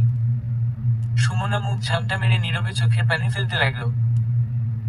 বউয়ের কথা শুনে রাকিব থুম মেরে রইল। তার যে বাচ্চার জন্য খারাপ লাগছে না, তা কিন্তু নয়। তার ভেতরটা পড়ে যাচ্ছে। কিন্তু সে তো সুমনার মতো কেঁদে প্রকাশ করতে পারছে না। বাবাদের যে কাঁদতে নেই, বুকে পাথর চেপে রাখতে হয়। 5 বন্ধু তৈরি হয়ে নিচে চলে এলো। চেয়ারে বসে থাকা স্বামী স্ত্রীর দিকে তাকালো তারা। মেয়েটার পাতলা গরনের শরীরটা দেখে মনে হচ্ছে 14 কি 15 বছরের একটা মেয়ে। ছেলেটার বয়সও 22 কি 23-এর কোঠায়। খুব কম বয়সে তাদের বিয়ে হয়েছে তা দেখেই বোঝা যাচ্ছে। পাঁচজন চুপচাপ এসে সামনের টেবিলে বসলো। ওদের দেখে রাকিব বসা থেকে উঠে কপালে হাত থেকেই সালাম দিল। সালাম আলাইকুম। বর্ষণ চোখের সরু ফ্রেমের চশমাটা খুলে হালকা করে ফুলিয়ে রাকিবকে বলল, আসসালামু আলাইকুম হবে। রাকিব কিছুটা ইতস্তত হয়ে মাথা নামিয়ে ফেলল। রোদ চোখ কুঁচকে জিজ্ঞেস করলো, আপনাদের বাচ্চার বয়স কত?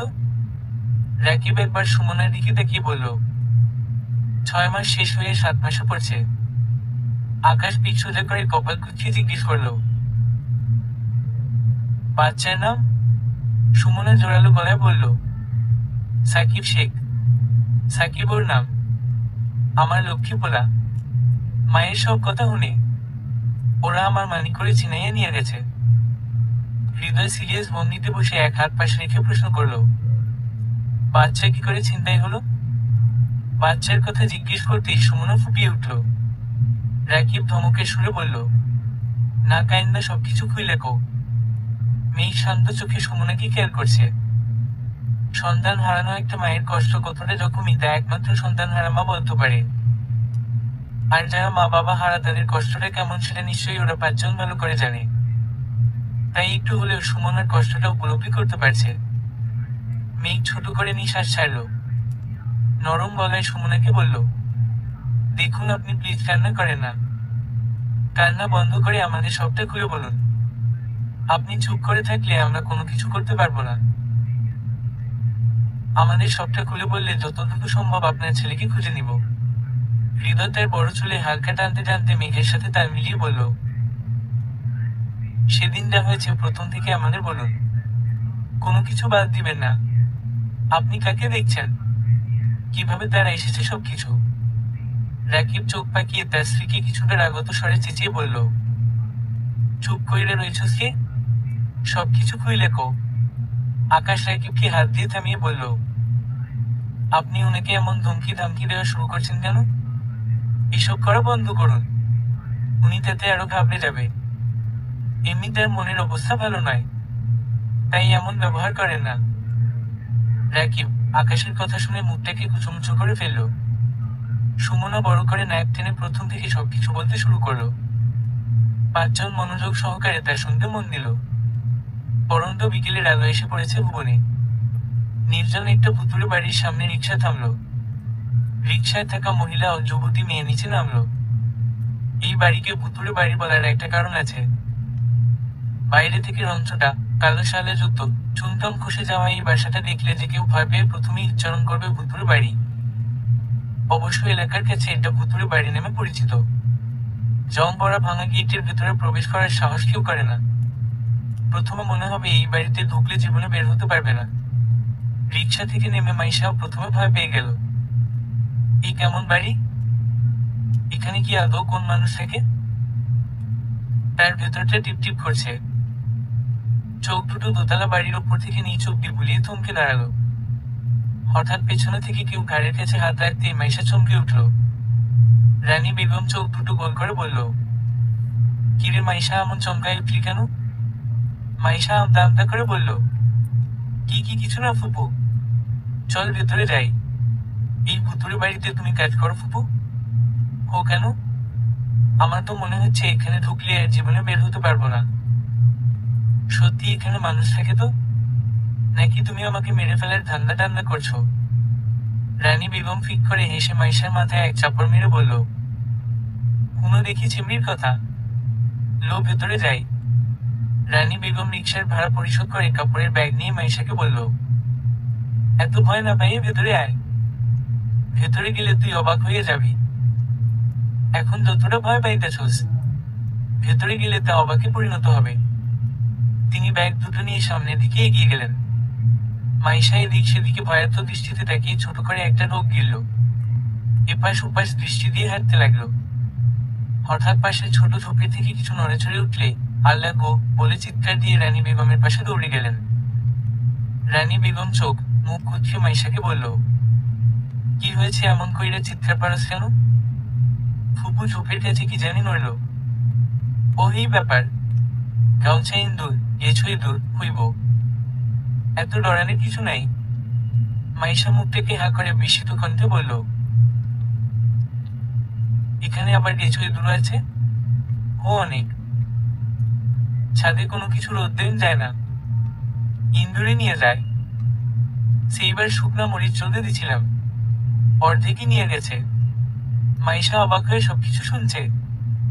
তার ধারণা মতে এসব শুধু গ্রামে দেখা যায়, কিন্তু ঢাকা শহরে কিছুই দূরের কথা শুনে সে একটু নয় বেশি চমকে গেছে। সদর দরজার সামনে গিয়ে রানী বেগম কোমরে থাকা পুটলি থেকে চাবি বের করে তালা খুলল। ব্যাগ নিয়ে মাইশাকে বলল, ভেতরে আয়। মাইশা ভেতরে ঢুকতে অনেক ভয় পাচ্ছিল। তার মনে হয়েছে ভেতরে ঢুকলে একদল বাদুড় করে ওর মাথার উপর দিয়ে উড়ে যাবে। সামনে ধুলোমাখা ময়লা আসবাবপত্রের দেখা মিলবে, মাকড়সার জালে সব ভুতুড়ে পরিবেশ থাকবে, যেমনটা হরর মুভিতে দেখা যায় সেরকম। এক মুহূর্তে তার ফুপুকে ভূত মনে হলো, যে কিনা তাকে এখানে ভুলিয়ে ভালিয়ে নিয়ে এসে মেরে ফেলবে, আর তাকে মেরে তাদের ভূতের দল ভারী করবে। তারপর মাইশার আত্মা সারা জীবন এখানে আটকে থাকবে। কোন পূর্ণিমার রাতে কোন ভালো মানুষের সান্নিধ্যে ছাড়া পেয়ে যাবে। ভূতের মুভি দেখার কারণে তার ছোট মস্তিষ্কে এসব হানা দিল। তাই সে চোখ মুখ খিচে নিজেকে এরকম পরিবেশ দেখার প্রস্তুত করে নিল। কিন্তু চোখ খুলে সে হতবাক। এটা কোন বাড়ি নাকি রাজপ্রাসাদ? এত সুন্দর কোন বাড়ি হয়? বাইরে যতটা ভুতুড়ে ভেতরটা ততটা আকর্ষণীয়। চারিদিকে চোখ বুলিয়ে মাইশার আপনা আপনি মুখ দিয়ে বের হলো, আল্লাহ, এটা কি দেখছি আমি? এত সুন্দর ডেকোরেশন কি করে করতে পারে মানুষ? ছেলেদের বন্ধুত্ব শুধুমাত্র দুইটা কারণে নষ্ট হয়, এক মেয়ে, দুই টাকা। এই দুটো ছাড়া তাদের বন্ধুত্বকে নষ্ট করতে পারবে না। পরের দিন রাত প্রায় 11টা বাজে। একটা কফি রঙের প্রাইভেট কার এসে থামলো ভুতুড়ে বাড়ির সামনে। চার বন্ধু কার থেকে নামলো। হৃদয় ড্রাইভারের সিট থেকে জানালা দিয়ে মাথা বের করে বাকিদের উদ্দেশ্য করে বলল, তোরা যা, আমি গাড়ি পার্ক করে আসি। বর্ষণ হাতে থাকা মোবাইল ঘুরাতে ঘুরাতে বলল, ওকে, তাড়াতাড়ি আসিস, একসাথে ডিনার করব। হৃদয় ওকে বলে গাড়ি নিয়ে ভেতরের দিকে চলে গেল। চারজন কোন দিকে না তাকিয়ে সোজা নিজের রুমে চলে এলো। হৃদয়ের গাড়ি রেখে এসে সোফায় বসে পড়ল। বেশ হয়রান লাগছে তার, তাই সোফায় বসে চেঁচিয়ে রানী বেগমকে বলল, খালা, এক গ্লাস লেবুর শরবত দিও তো। রানী বেগম কিচেনে টুকটাক কাজ করছিল, হাতের কাজ গুছাতে গুছাতে উত্তর দিল, আসতেছি। হৃদয় সোফায় বসে মাথা হেলিয়ে দিল। মাথাটা প্রচন্ড ধরেছে। কপালটা 2 আঙুলে চেপে চোখ বন্ধ করে চুপ করে বসে রইল। হঠাৎ ছুরির রিনঝিন শব্দ কানে পেতেই হৃদয় হকচকিয়ে গেল। এই বাসায় রানী বেগম ছাড়া আর কোন মেয়ে নেই, আর রানী বেগম বুড়ো বয়সে হাতে কাছে ছুরি পড়বে না। হৃদয় ভুল ভেবে আবারও চোখ বন্ধ করে রইল। আবারও রিনঝিন শব্দ কানে এলো। চোখ শুরু করে সামনে সোফার দিকে তাকালো। মনে হচ্ছে সোফার মধ্যে সোজা হয়ে কেউ চাদর মুড়ি দিয়ে শুয়ে আছে। সেখান থেকে ছুরির টুংটাং শব্দ এলো। হৃদয় কপাল স্লাইড করতে করতে তীক্ষ্ণ চোখে সামনে তাকিয়ে রইল। চাদরের আড়াল থেকে একটা ফর্সা হাত বের হলো। তাতে এক মুঠ সবুজ রঙের রেশমি ছুরি এদিক সেদিকে খেলা করছে। ফর্সা হাতে সবুজ ছুরি ফুটে রয়েছে। ছুরির দিকে তাকিয়ে হৃদয়ের কিছুটা ঘোর লেগে গেল। ইচ্ছে করছে তার হাতের ছুরিগুলো আলতো করে ছুঁয়ে দিতে। আবারও হাতটা চাদরের আড়ালে চলে যেতেই হৃদয়ের সম্মিত ফিরল। সোফা থেকে উঠে এগিয়ে গিয়ে এক ঝাটকায় শুয়ে থাকা মানুষের হাতটা ধরে উঠিয়ে বসল। আচমকা কেউ হাত ধরে উঠে বসাতে মাইশা চমকে উঠল। এক হাতে বিরক্তির সাথে মুখের ওপর থেকে চাদর সরালো। চোখ মুখে তার বিরক্তির প্রকাশ। চোখ বন্ধ করেই মুখের সামনে থাকা বেবি চুলগুলো পেছনের দিকে ঠেলে দিয়ে বিড়বিড় করে বলল, উফ, শান্তিতে একটু ঘুমাতেও পারবো না। যাও তো ফুপু, আমাকে ডিস্টার্ব করো না। হৃদয়ের ভ্রুকুটি কুচকে এলো। তার চোখের সামনে এক ঘুমন্ত পরি বসে আছে। তার হাত যে কেউ ধরে বসিয়ে দিয়েছে, তবুও তার কোন হুঁশ নেই। চোখ বন্ধ করে বিড়বিড় করছে। আনমনে হৃদয়ের ঠোঁটের কোণে এক ছিলতে হাসি খেলে গেল। মাইশা ঘুম ঘুম চোখে সামনে তাকাতেই আটকে উঠল। সাথে সাথে তার ঘুম হাওয়া। অচেনা অজানা একটা ছেলে তার সামনে হাঁটু ভেঙে বসে আছে। পর মুহূর্তেই হাতের দিকে তাকাতে এসে দেখতে পেল হৃদয়ের হাত ধরে একখানে তাকিয়ে আছে। ঝাটকা মেরে হাত সরিয়ে ইতস্তত করে লাফ মেরে দাঁড়িয়ে গেল। হৃদয় ভ্রুজোড়া কুঁচকে দাঁড়িয়ে গেল। তখনই মাইশা এক কাণ্ড ঘটিয়ে ফেলল। হৃদয়ের কোমর পেঁচিয়ে ধরে জোরে জোরে চোর বলে চিৎকার করে উঠল। চোর, চোর কে, কোথায় আছো? জলদি এসো, আমি চোর ধরেছি। আচমকা এমন হামলা হওয়ায় হৃদয় ভড়কে গেল। নিজের বাসায় চোর অপবাদ পাচ্ছে সে। মেয়েটার হাত কোমর থেকে সরিয়ে দেওয়ার চেষ্টা করতে করতে বলল, আরে করছো রে কি ছাড়ো? এই মেয়ে সাহস হয় কি করে তোমার? আমাকে চোর বলছো কোন সাহসে? চুরি করতে এসে আবার বড় বড় কথা। ফুপু কোথায় তুমি? জলদি এসো, দেখো আমি চোর ধরেছি। রানী বেগম শরবতের ট্রে নিয়ে এসে চোখ কপালে তুলে ফেলল।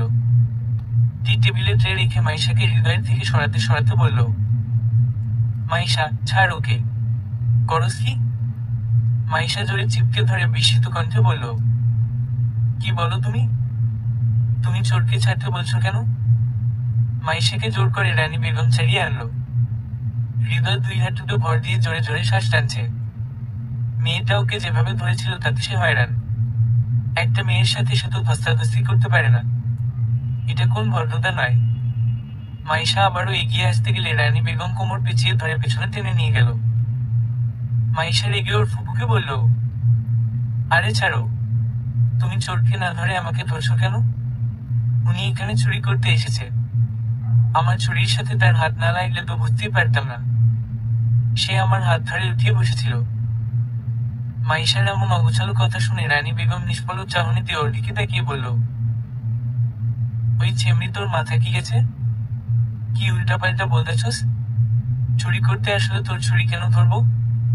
তোকে কেন উঠাইবো? মাইশা কিছুটা দমে গেল। সত্যি কথাই তো, তবে সে হারবে না। তাই জোর গলায় বলল, আমার চুরি চুরি করতে এসেছে। হৃদয় চমকে মাইশার দিকে তাকালো। বলে কি মেয়েটা? মাথায় কি কোন সমস্যা আছে নাকি? বাজে বকছে কেন? রানী বেগম ধমক দিয়ে বলল, তোর চুরি দিয়ে হৃদয় বাবাজি কি করব? হাত পিন না পরে বইয়ে থাকবো? তুই পাগল হয়ে গেছিস, যা কিচেনে কাজ কর। মাইশা আবারও চেঁচিয়ে বলল, তুমি বিশ্বাস করো ফুপু, আমি নিজ চোখে। পুরো কথা শেষ না হতেই রানী বেগম ধমকে উঠল, চুপ ছেমড়ি, আর একটা কথাও কইবি না। মাইশাকে ধমকে হৃদয়ের সামনে এসে নরম গলায় বলল, বাজানো ওর এমন দেখে কিছু মনে করিল না, ও একটু এমনি। হৃদয় একবার মাইশার দিকে তাকিয়ে সামনের সোফায় হাত পা ছড়িয়ে বসলো। মাইশা মুখ ভেঞ্জালো। তার ফুপু থেকে বকেয়ের সাথে মিশ্রির সুরে কথা বলছে। ততক্ষণে বাকি চারজন ফ্রেশ হয়ে সিঁড়িতে চলে এসেছে। সিঁড়িতে দাঁড়িয়ে মেঘ জিজ্ঞেস করলো, কি হয়েছে খালা? হৃদয় একবার মাইশার দিকে তাকিয়ে শান্ত কণ্ঠে বলল, কিছু না।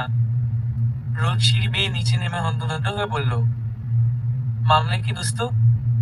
হৃদয় দাঁতে দাঁত চেপে বলল, বললাম তো কিছু না। আকাশ একবার চোখ দুটো ছোট করে মাইশার দিকে তাকালো। সবার উৎসুক দৃষ্টি মাইশার দিকে। নিজের দিকে সবাইকে এমন তাকিয়ে থাকতে দেখে মাইশা কিছুটা ভরকে নিজেকে গুটিয়ে নিল। বর্ষণ মাইশার চারপাশে একবার ঘুরে কপাল কুঁচিয়ে জিজ্ঞেস করলো, কে তুমি? মেঘ এতক্ষণ মোবাইলে বলতে হয়েছিল। বর্ষণের কথা শুনে চট করে মাইশার দিকে তাকালো।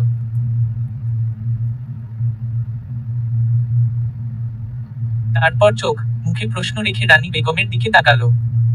রানী বেগম আমতা আমতা করে বলল, মেঘ বাবা, ওর নাম মাইশা। ওর কথাই বলছিলাম তোমারে। আমার ভাইয়ের মেয়ে। ছোটবেলায় জন্মের সময় মা মরে গেছে। কয়েক মাস আগে ভাই মরে যাওয়া নিয়ে ও পুরা একলা হয়ে গেছে। গ্রামে গ্রামে তো একলা রাখুন যায় না। বিয়ের বয়সী মাইয়া। মাইনসে মানুষের কুনজর দেয়।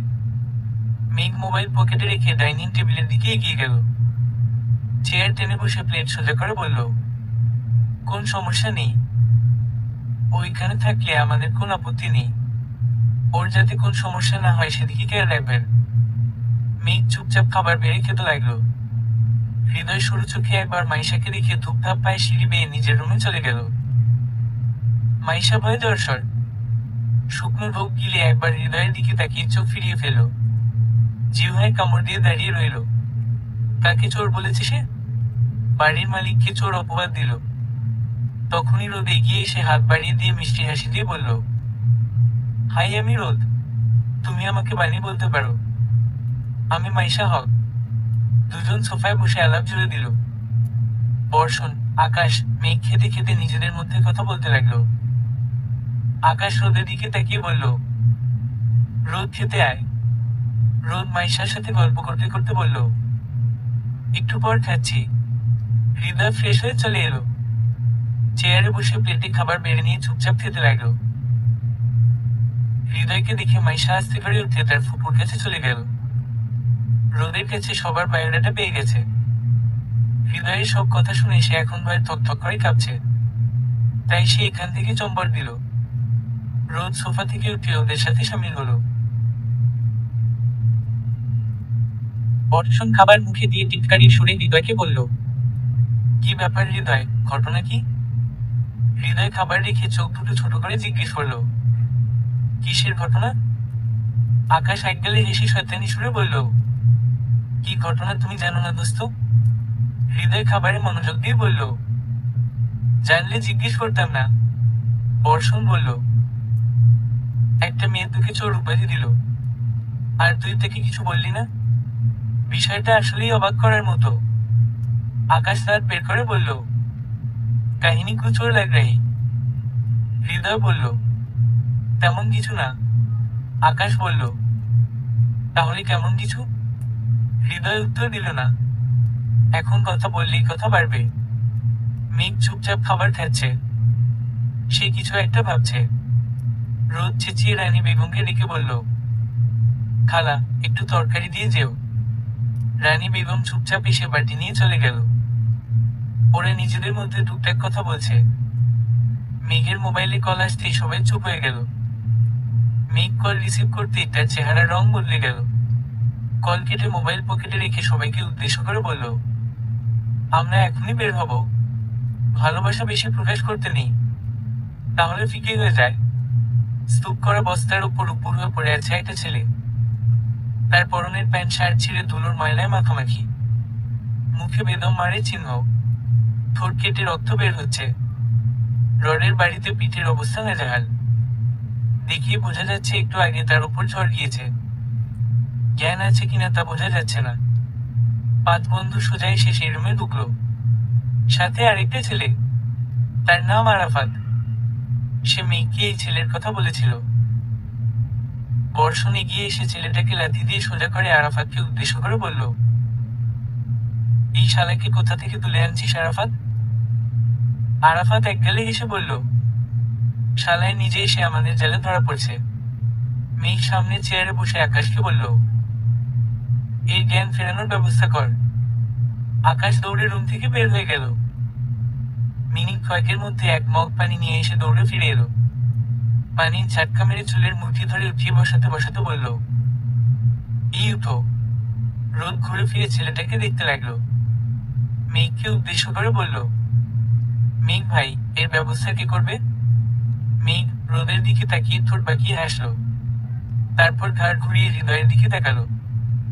হৃদয় হাতের ঘড়ি খুলে সামনের টেবিলে রাখছে। মোবাইল ওয়ালেট রেখে শার্টের হাতা ঘুটাতে ঘুটাতে সামনে এগিয়ে এলো।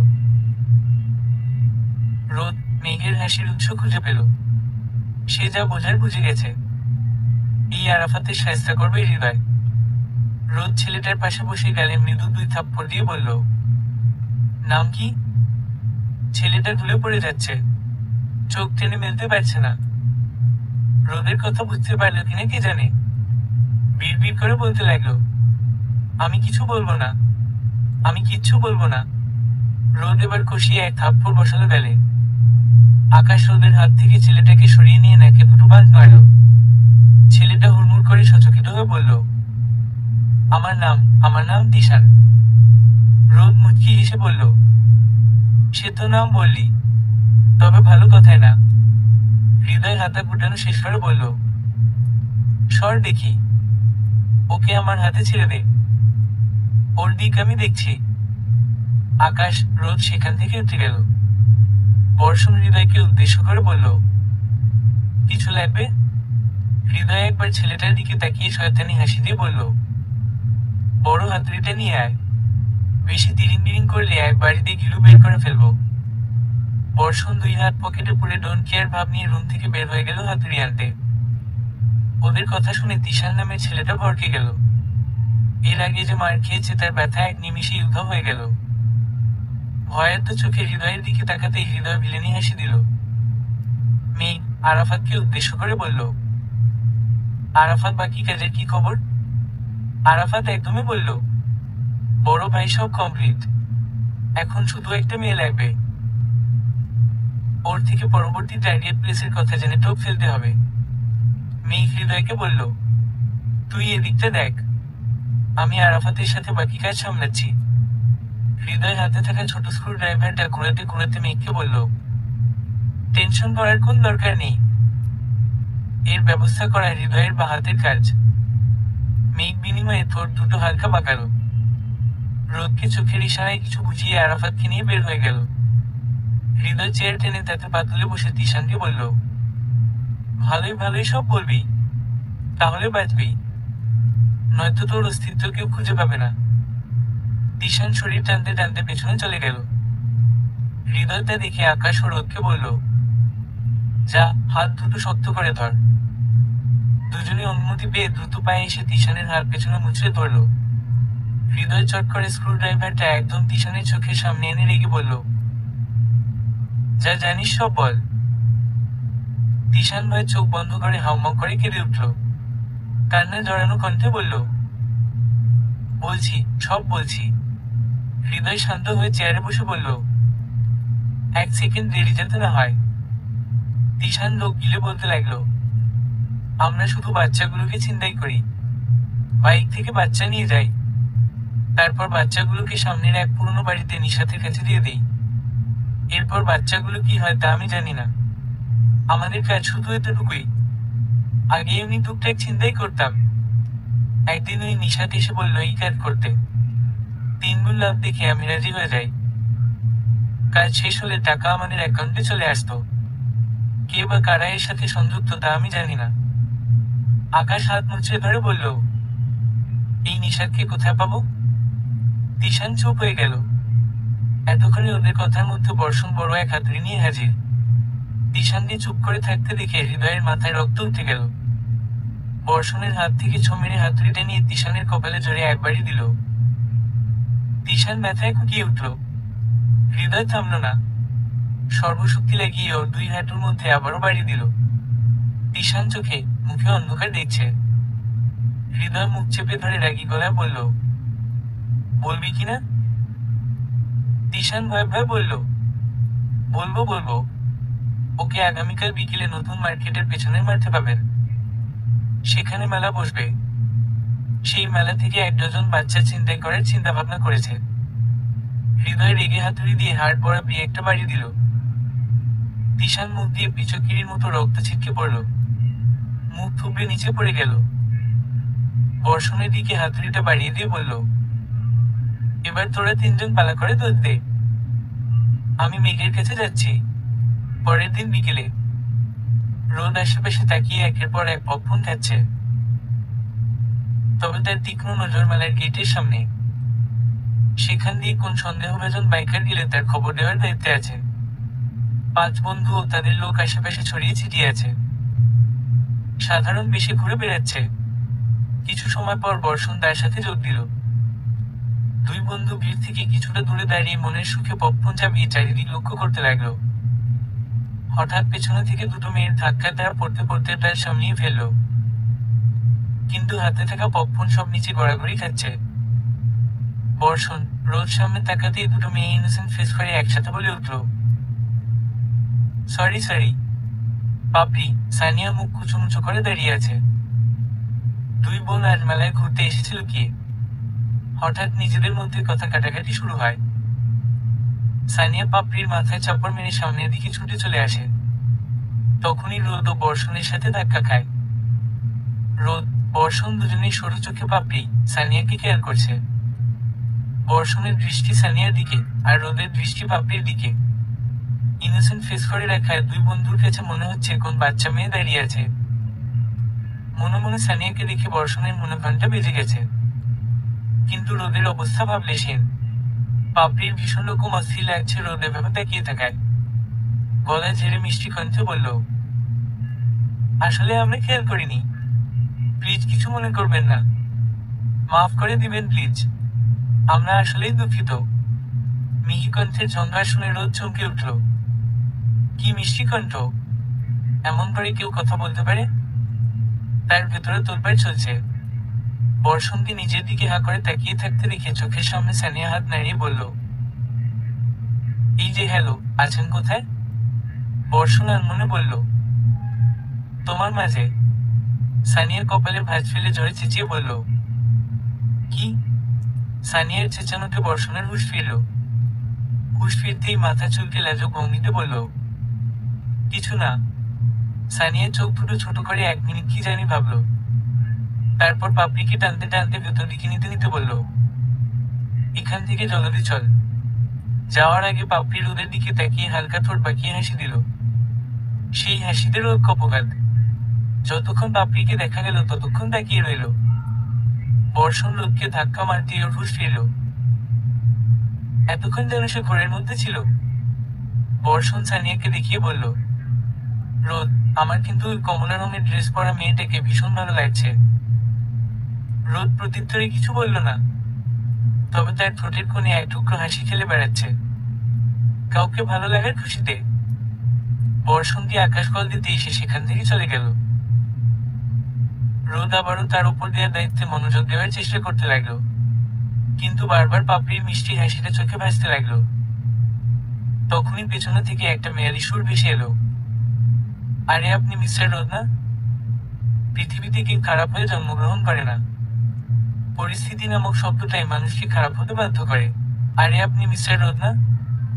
কোন মেয়ের মুখে নিজের নাম শুনে বিস্মিত চোখে রোদ পেছনে তাকালো।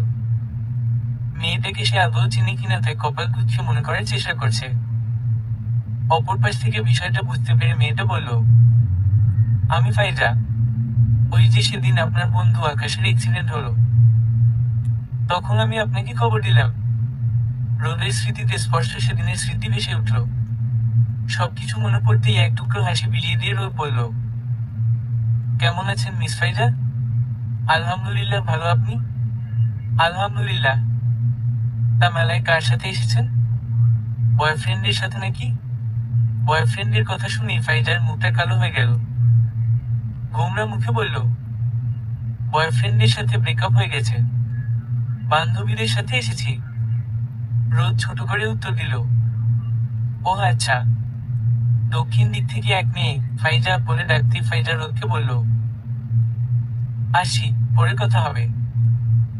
রোদ 3/4 প্যান্টের পকেট থেকে একটা গাজর বের করে কামড় দিয়ে কতমাল ফ্রাই খেতে খেতে বলল, জি নিশ্চয়ই। ফাইজা চলে গেল।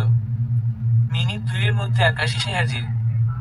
সে চিন্তিত মুখে রোদকে বলল, সব প্ল্যান কমপ্লিট, এখন শুধু একটা মেয়ে লাগবে। কোথায় পাবো বলতো? এই বর্ষণটা না একটা কাজও ঠিক মতো করতে পারে না। আগে জানলে মাইশাকে নিয়ে আসতাম, এখন আমি মেয়ে পাবো কোথায়? মেজাজটা আমার গরম হয়ে গেল। রোদ গাজরে শেষ কামড় বসিয়ে সরু চোখেতে চাবাতে চাবাতে বলল, তো এখন কি করবি? বর্ষণ নিচু গলায় বলল, তুই একটা ব্যবস্থা করে দে না ভাই। রোদ কপাল কুঁচকে বলল, আমি মেয়ে কোথায় পাবো? দেখ কোন ব্যবস্থা করে। রোদ কিছু ভেবে খুশি মনে চেঁচিয়ে বলল, পাইছি। কি পেয়েছিস? মেয়ে। কোথায়? আসতেছি। আরে রোদ শোন। বর্ষণের কথা শেষ হওয়ার আগে রোদ দক্ষিণ দিকে ছুটল। বর্ষণ সেদিকে একবার তাকিয়ে মেঘের কাছে চলে গেল। রোদ ফাইজার হাত ধরে টেনে নিয়ে সোজা মেঘের সামনে এনে দাঁড়ালো। ফাইজা বিস্মিত চোখে একবার রোদের দিকে তাকিয়ে আরেকবার সামনে ছেলেগুলোর দিকে তাকালো। বর্ষণের আকাশকে চিনতে পারলেও সামনের ছেলেটাকে চিনতে পারল না। চোখ ছোট করে রোদের দিকে তাকালো। রোদ ওর দিকে তাকালো না। মেঘকে উদ্দেশ্য করে বলল, ভাই মেয়ে পেয়ে গেছি। মেঘ মোবাইলে কারোর সাথে কথা বলছিল। রোদের কথা শুনে ভ্রু কুঁচকে পেছনে ঘুরল। ফাইজাকে দেখে রোদকে হাতের ইশারায় জিজ্ঞেস করলো মেয়েটাকে।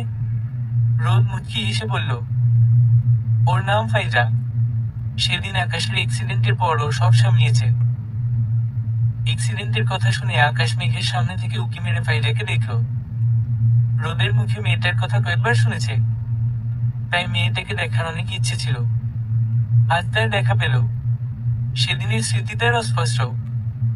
নয়তো এখন ফাইজাকে ঠাটিয়ে এক থাপ্পড় মারত তাকে থাপ্পড় মারার প্রতিশোধ হিসেবে।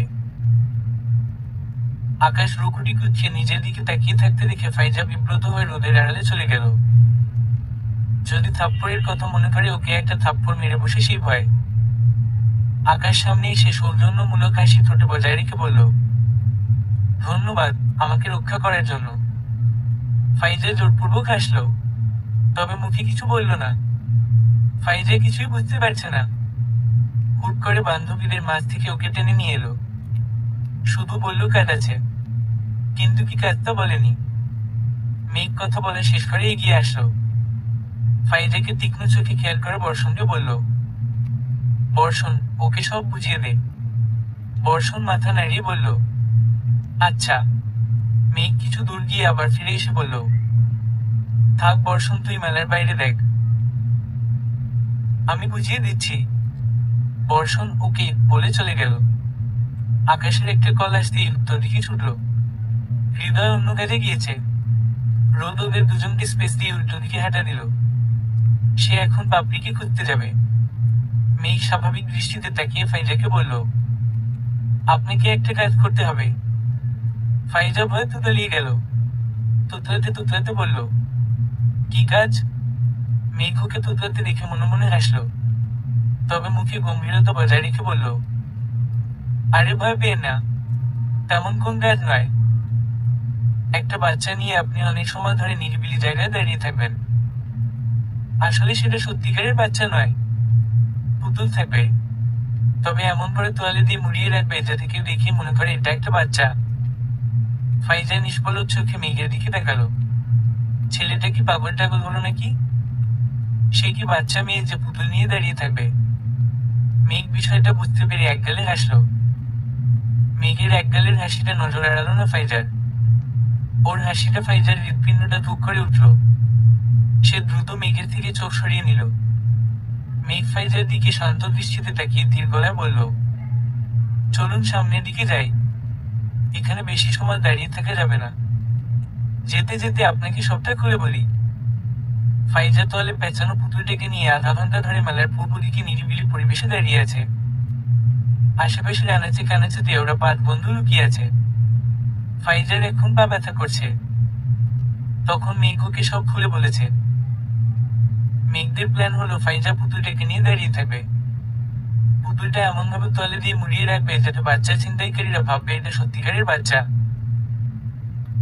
তাতে তারা ভ্রান্ত হয়ে বাচ্চাটাকে নিতে আসবে, আর তখনই 5 বন্ধু ওদের ধরে ফেলবে। কিন্তু ছিনতাইকারীদের কোন খবর নেই। ফাইজা ফিসফিস করে সামনের দেয়ালের আড়ালে লুকিয়ে থাকা মেঘকে বলল, আর কতক্ষণ? আমার পা ব্যথা করছে। মেঘ নিজের ঠোঁটে আঙুল ছুঁয়ে চুপ করতে বলল। তার কানে বাইকের শব্দ আসছে। ইশারায় ফাইজাকে তৈরি থাকতে বলল। মিনিট খানিকের মধ্যে বাইকটা সাঁকড়ে ফাইজাকে ক্রস করে গেল। ফাইজা আবারও ফিসফিস করে বলল, এটা না। মেঘ একগালে হেসে বলল, বাইকটা আবার ইউটার্নও নিবে। মেঘ বলতে না বলতেই বাইকটা আবার ইউটার্ন নিয়ে ফাইজার দিকে আসলো। ফাইজা হতবাক হয়ে মেঘের দিকে তাকালো। মেঘ চোখের ইশারায় ওকে স্বাভাবিক হতে বলল। ফাইজা বড় করে একটা শ্বাস টেনে স্বাভাবিক ভঙ্গিতে দাঁড়িয়ে এদিক সেদিকে তাকালো, যাতে তাকে দেখে কেউ মনে করে সে কারোর জন্য অপেক্ষা করছে। বাইকটা ইউটার্ন নিয়ে ফাইজার সামনে চলে এসেছে। ঝড়ের গতিতে কোলে থাকা পুতুলটাকে বাচ্চা ভেবে ছো মারতে গেলে তার থেকে বেশি ক্ষিপ্র গতিতে মেঘ আড়াল থেকে বের হয়ে পাশে থাকা বাসটা পিঠ বরাবরই ছুড়ে মারল। হুমড়ি খেয়ে বাইকে থাকা দুজন বাইক নিয়ে উল্টে পড়ল। ফাইজা ভয় পেয়ে চোখ বন্ধ করে চিৎকার জুড়ে দিল। বেশ কিছু সময় পর মেঘের কণ্ঠ পেল, ধন্যবাদ আপনাকে, আপনার জন্য ওদের ধরতে সক্ষম হলাম। ফাইজা পিট পিট করে চোখ খুলে এদিক সেদিকে তাকিয়ে বিস্ময় মাখা গলায় বলল, ছেলে দুটো কোথায়? মেঘ স্মিত হাসল। ফাইজা আবারও চোখ সরিয়ে নিল। ছেলেটা হাসলে তার বুকের বা পাশটা ধুক করে ওঠে। সেদিকে তাকিয়ে থাকলে নির্ঘাত সর্বনাশ। মেঘ ফাইজার সামনে চুটকি মেরে বলল, কোথায় হারিয়ে গেলেন? ওরা এত দ্রুত কোথায় গেল? ওদের তো আমার দোস্তরা এসে নিয়ে গেছে। এতক্ষণে বোধ হয় ওদের হাফ হলেই হয়ে গেছে। ফাইজা অবাক চোখে হা করে বলল, এত দ্রুত ওদের নিয়ে গেল? জি, আমি মাত্র চোখ বন্ধ করে মাত্রই চোখ খুললাম। এর মধ্যে ওদের দুজনকে হাওয়া করে দিলেন। অলরেডি কয়েক মিনিট চলে গেছে। তাছাড়া আমরা দ্রুত কাজ করতে পছন্দ করি। চোখের পলকে সব শেষ। দেরি শব্দটা আমরা পছন্দ করি না। আমি সত্যি অবাক হচ্ছি। মেঘ উত্তর দিল না। আবারও মুচকি হাসল। ফাইজা ওর হাসি দেখে মাথা নিচু করে বিড়বিড় করে আপনার মনে বলে উঠল, এই ছেলে এত হাসি কেন? আমি তো ঘায়েল হয়ে যাব। কিন্তু আমি নতুন করে কারো মায়া পড়তে চাই না। এক ভাদাইম মারে ভালোবাসছিলাম। আমার জীবনটা বাঁশপাতা না থুড়ি তেজপাতা বানিয়ে দিছে। মেঘ ফাইজার চোখের সামনে হাত নাড়িয়ে বলল, এই যে ম্যাম, আপনি একটু পর কোথায় হারিয়ে যান? ফাইজা হকচকিয়ে বলল, কোথাও না, কোথাও না। চলুন সামনের দিকে যাই। আপনি ওই লোকগুলোকে মারতে যাবেন না? না, ওরা চারজন সামনে নিবে। ও আচ্ছা, চলুন। আপনি আমাদের এত বড় উপকার করলেন, সেই সুবাদে আপনাকে ফুচকার ট্রিট দিব। পুরো ফুচকার স্টল আপনার জন্য উন্মুক্ত। যত খুশি খেতে পারেন। ফাইজা মেঘের কথা শুনে খুশিতে লাফিয়ে উঠল। মনটা তার লুঙ্গি ডান্স দিচ্ছে। যত খুশি তত ফুচকা খাবে। এর থেকে খুশির কি হতে পারে? ফাইজা অনেকটা নাচতে নাচতে সামনে এগিয়ে গেল। মেঘ এক ধ্যানে ফাইজাকে লক্ষ্য করতে করতে ধীর পায়ে হাঁটতে লাগলো। পারফেক্ট খুঁজতে গিয়ে বেটার হারিয়ে ফেলেন না। 5 বন্ধু মিলে পেছনের রাস্তা দিয়ে পুরনো বাড়ির ভেতরে ঢুকলো। সবার কানে ব্লুটুথ সেট করা, যা দিয়ে তারা একে অপরের সাথে কানেক্টেড আছে। নিষাদকে ধরে তাদের আস্তানায় ইচ্ছে মতো ধোলাই করেছে। সেই ধোলাইতে বেচারা গড়গড় করে সব খুলে বলেছে। হৃদয় চোখের ইশারায় আকাশকে সামনে যেতে বলল। মেঘ সামনে যেতে নিলে বর্ষণ আটকে দিয়ে বলল, সাবধানে মেঘ, মানুষ আসছে। মেঘ তার বিখ্যাত রহস্যময় হাসি দিয়ে বলল, আসতে দে। বলতে বলতেই একটা মধ্যবয়স্ক লোক ওদের সামনে চলে এলো। সে আচমকা ওদেরকে দেখে যেই চিৎকার করতে যাবে তখনই মেঘ ঘাড় ধরে ঘুরিয়ে সামনে দেয়ালে বাড়ি দিল। লোকটা অজ্ঞান হয়ে পড়ে গেল। বর্ষণ মেঘের কাঁধে চাপড় মেরে বলল, গুড জব ভাই। আকাশ, হৃদয় উত্তর দিকে চলে গেছে। মেঘের সাথে বর্ষণ আর রোদ। রোদ কিছু সময় ধরে হাঁসফাঁস করছে। তার এখন এই মুহূর্তে গাজর খেতে ইচ্ছে করছে, কিন্তু পকেট থেকে গাজর বের করতে ভয় পাচ্ছে। দুনিয়া উল্টে যাক, তাতে ওদের কিছু নেই। তার গাজর না খেলে অস্বস্তি লাগবে। গাজর বের করলে মেঘ, বর্ষণের হাতে মার খাওয়ার সম্ভাবনা আছে। তবুও ভয় ভয় পকেট থেকে একটা গাজর বের করে যেই মুহূর্তে কামড় বসাবে সেই মুহূর্তে সামনে তাকিয়ে দেখে মেঘ চোখ রাঙিয়ে তাকিয়ে আছে। রোদ সাহস করে একটা গাজরে কামড় বসিয়ে সামনের 2 দাঁত দেখিয়ে খরগোশের দাঁত বের করা হাসি দিল। এতে যেন বর্ষণ লেগে গেল। দাঁত চেপে বলল, তোকে জঙ্গলে ফেলে আসতে মন চাচ্ছে, এখন তোর গাজর খেতে মন চাইছে? রোদ দাঁত দুটো বের করে আবারও একই ভঙ্গিতে হেসে উত্তর দিল, জঙ্গলে ফেলে আসার সময় এক ট্রাক গাজর দিয়ে দিস ভাই। বর্ষণ রেগে এগিয়ে আসতে নিলে মেঘ ওকে আটকে দিয়ে বলল, ওকে পড়ে দেখে নিস। আগে যেই মিশনে এসেছিস তা কমপ্লিট কর। বর্ষণ নিজের রাগ সংযত করে নিল। ধীর পায়ে সামনে এগিয়ে গেল। রোদ কচমচ করে গাজর খেতে খেতে সামনে এগুতে লাগলো। কিছু দূর গিয়ে মেঘ ওদের হাত দিয়ে আটকে ধরে সাবধানী গলায় ফিসফিস করে বলল, তোরা দুজন ভেতর দিকে যা, আমি একা সামনের দিকে যাচ্ছি। রোদ, বর্ষণ মাথা হেলিয়ে সম্মতি জানালো। মেঘ ভেতরের দিকে যেতেই কোনার দিকে গন্ডগোলের আওয়াজ পেল। বুঝতে পারলো আকাশ ও হৃদয়কে ওরা দেখে ফেলেছে। দ্রুত পায়ে ছুটে চলল সেদিকে। আধা ঘন্টার মধ্যে পুরো বাড়ি ওরা 5 জন ঘেরে দিয়ে ফেলল। 5 বন্ধু ফাইট পাড়ার কারণে কোন সমস্যা হয়নি। নিশাথে লোকেরা এক একটা আহত হয়ে পড়ে আছে। হৃদয় শেষ লোকটাকে ইচ্ছে মতো মারতে মারতে বলল, বাচ্চাগুলো কোথায় বল? লোকটা আঙুল দিয়ে পশ্চিম দিকের একটা কামরা দেখিয়ে দিল। আকাশ, রোদ, বর্ষণ সেদিকে ছুটল।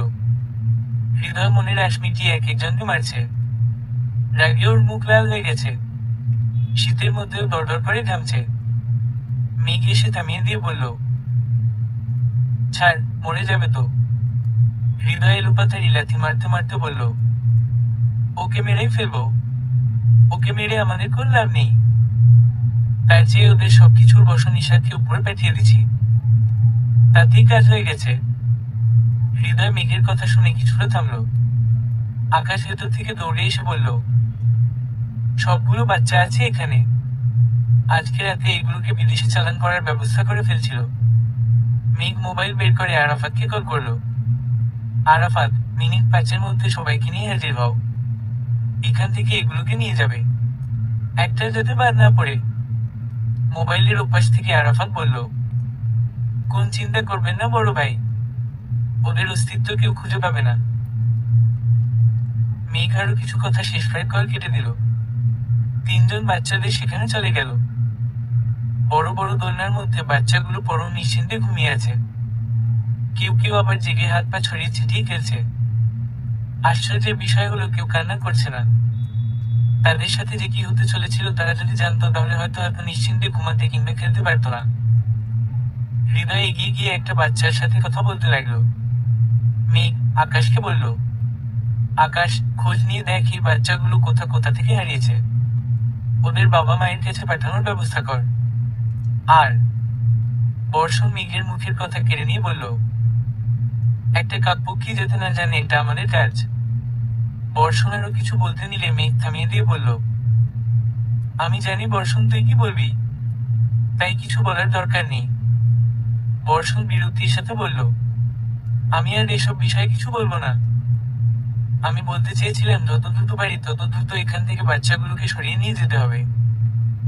রোদ বর্ষণের সাথে সহমত প্রকাশ করে বলল, হ্যাঁ ভাই, বর্ষণ ঠিক কথা বলছে। সুমনা তার ছেলেকে পেয়ে জড়িয়ে ধরে হাউমাউ করে কেঁদে উঠল। চোখে মুখে অসংখ্য চুমু এঁকে দিল। রাকিবের চোখেও পানি।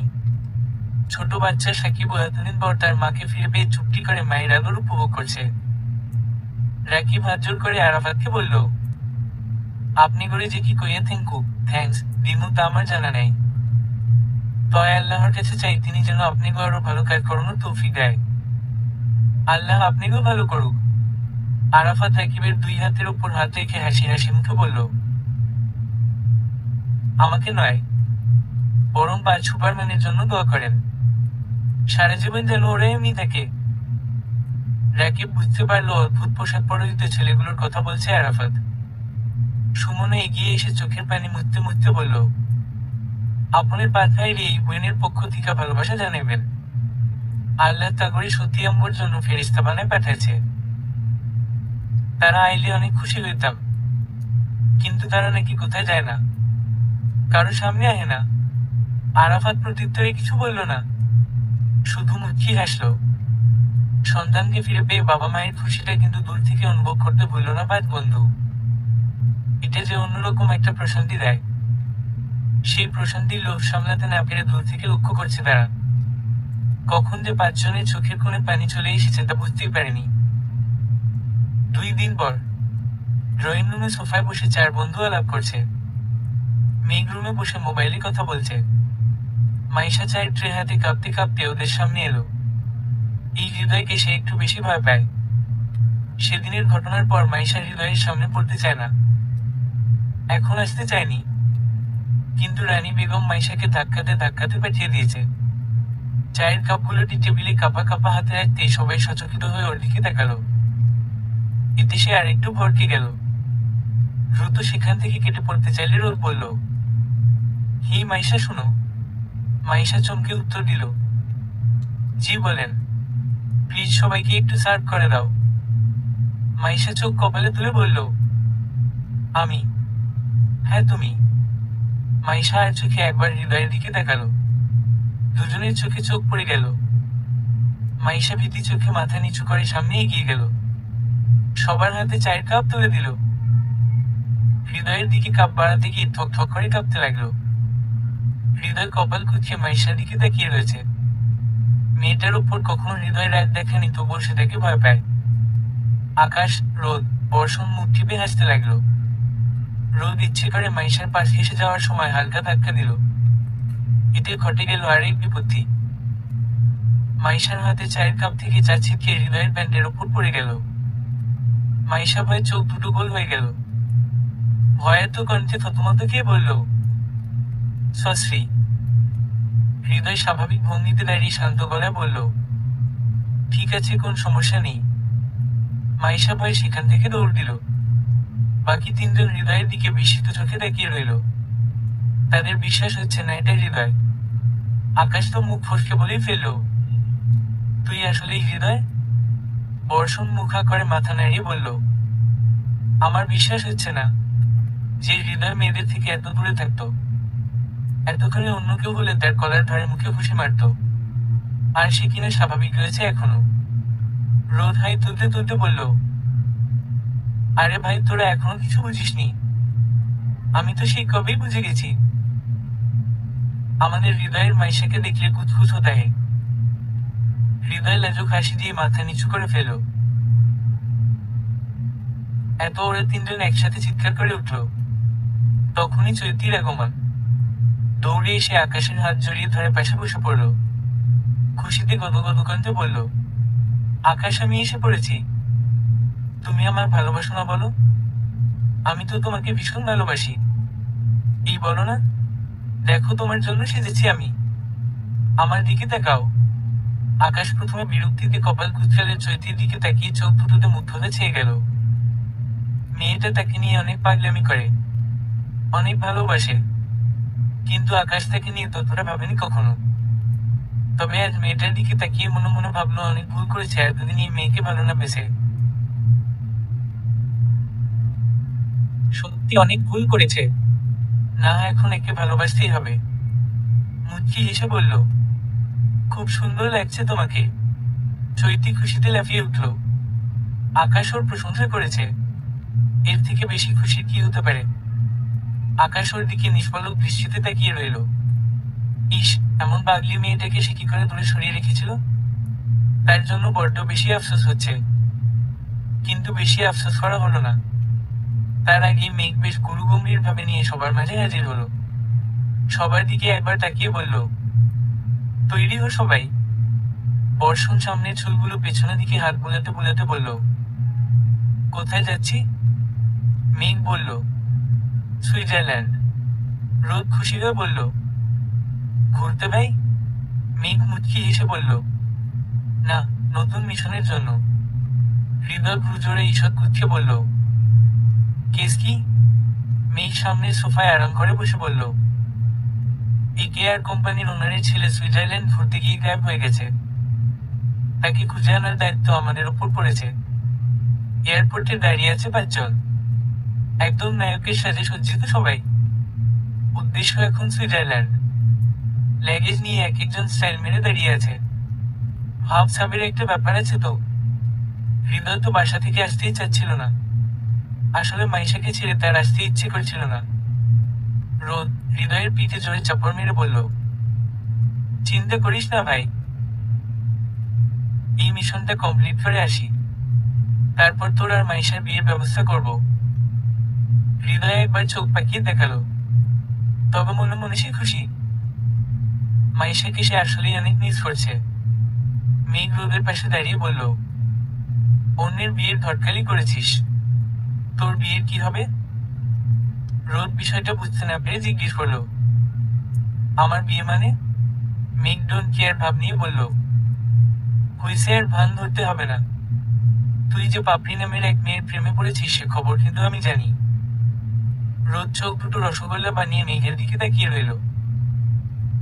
সে তো পাপড়ির খবর কাউকে দেয়নি।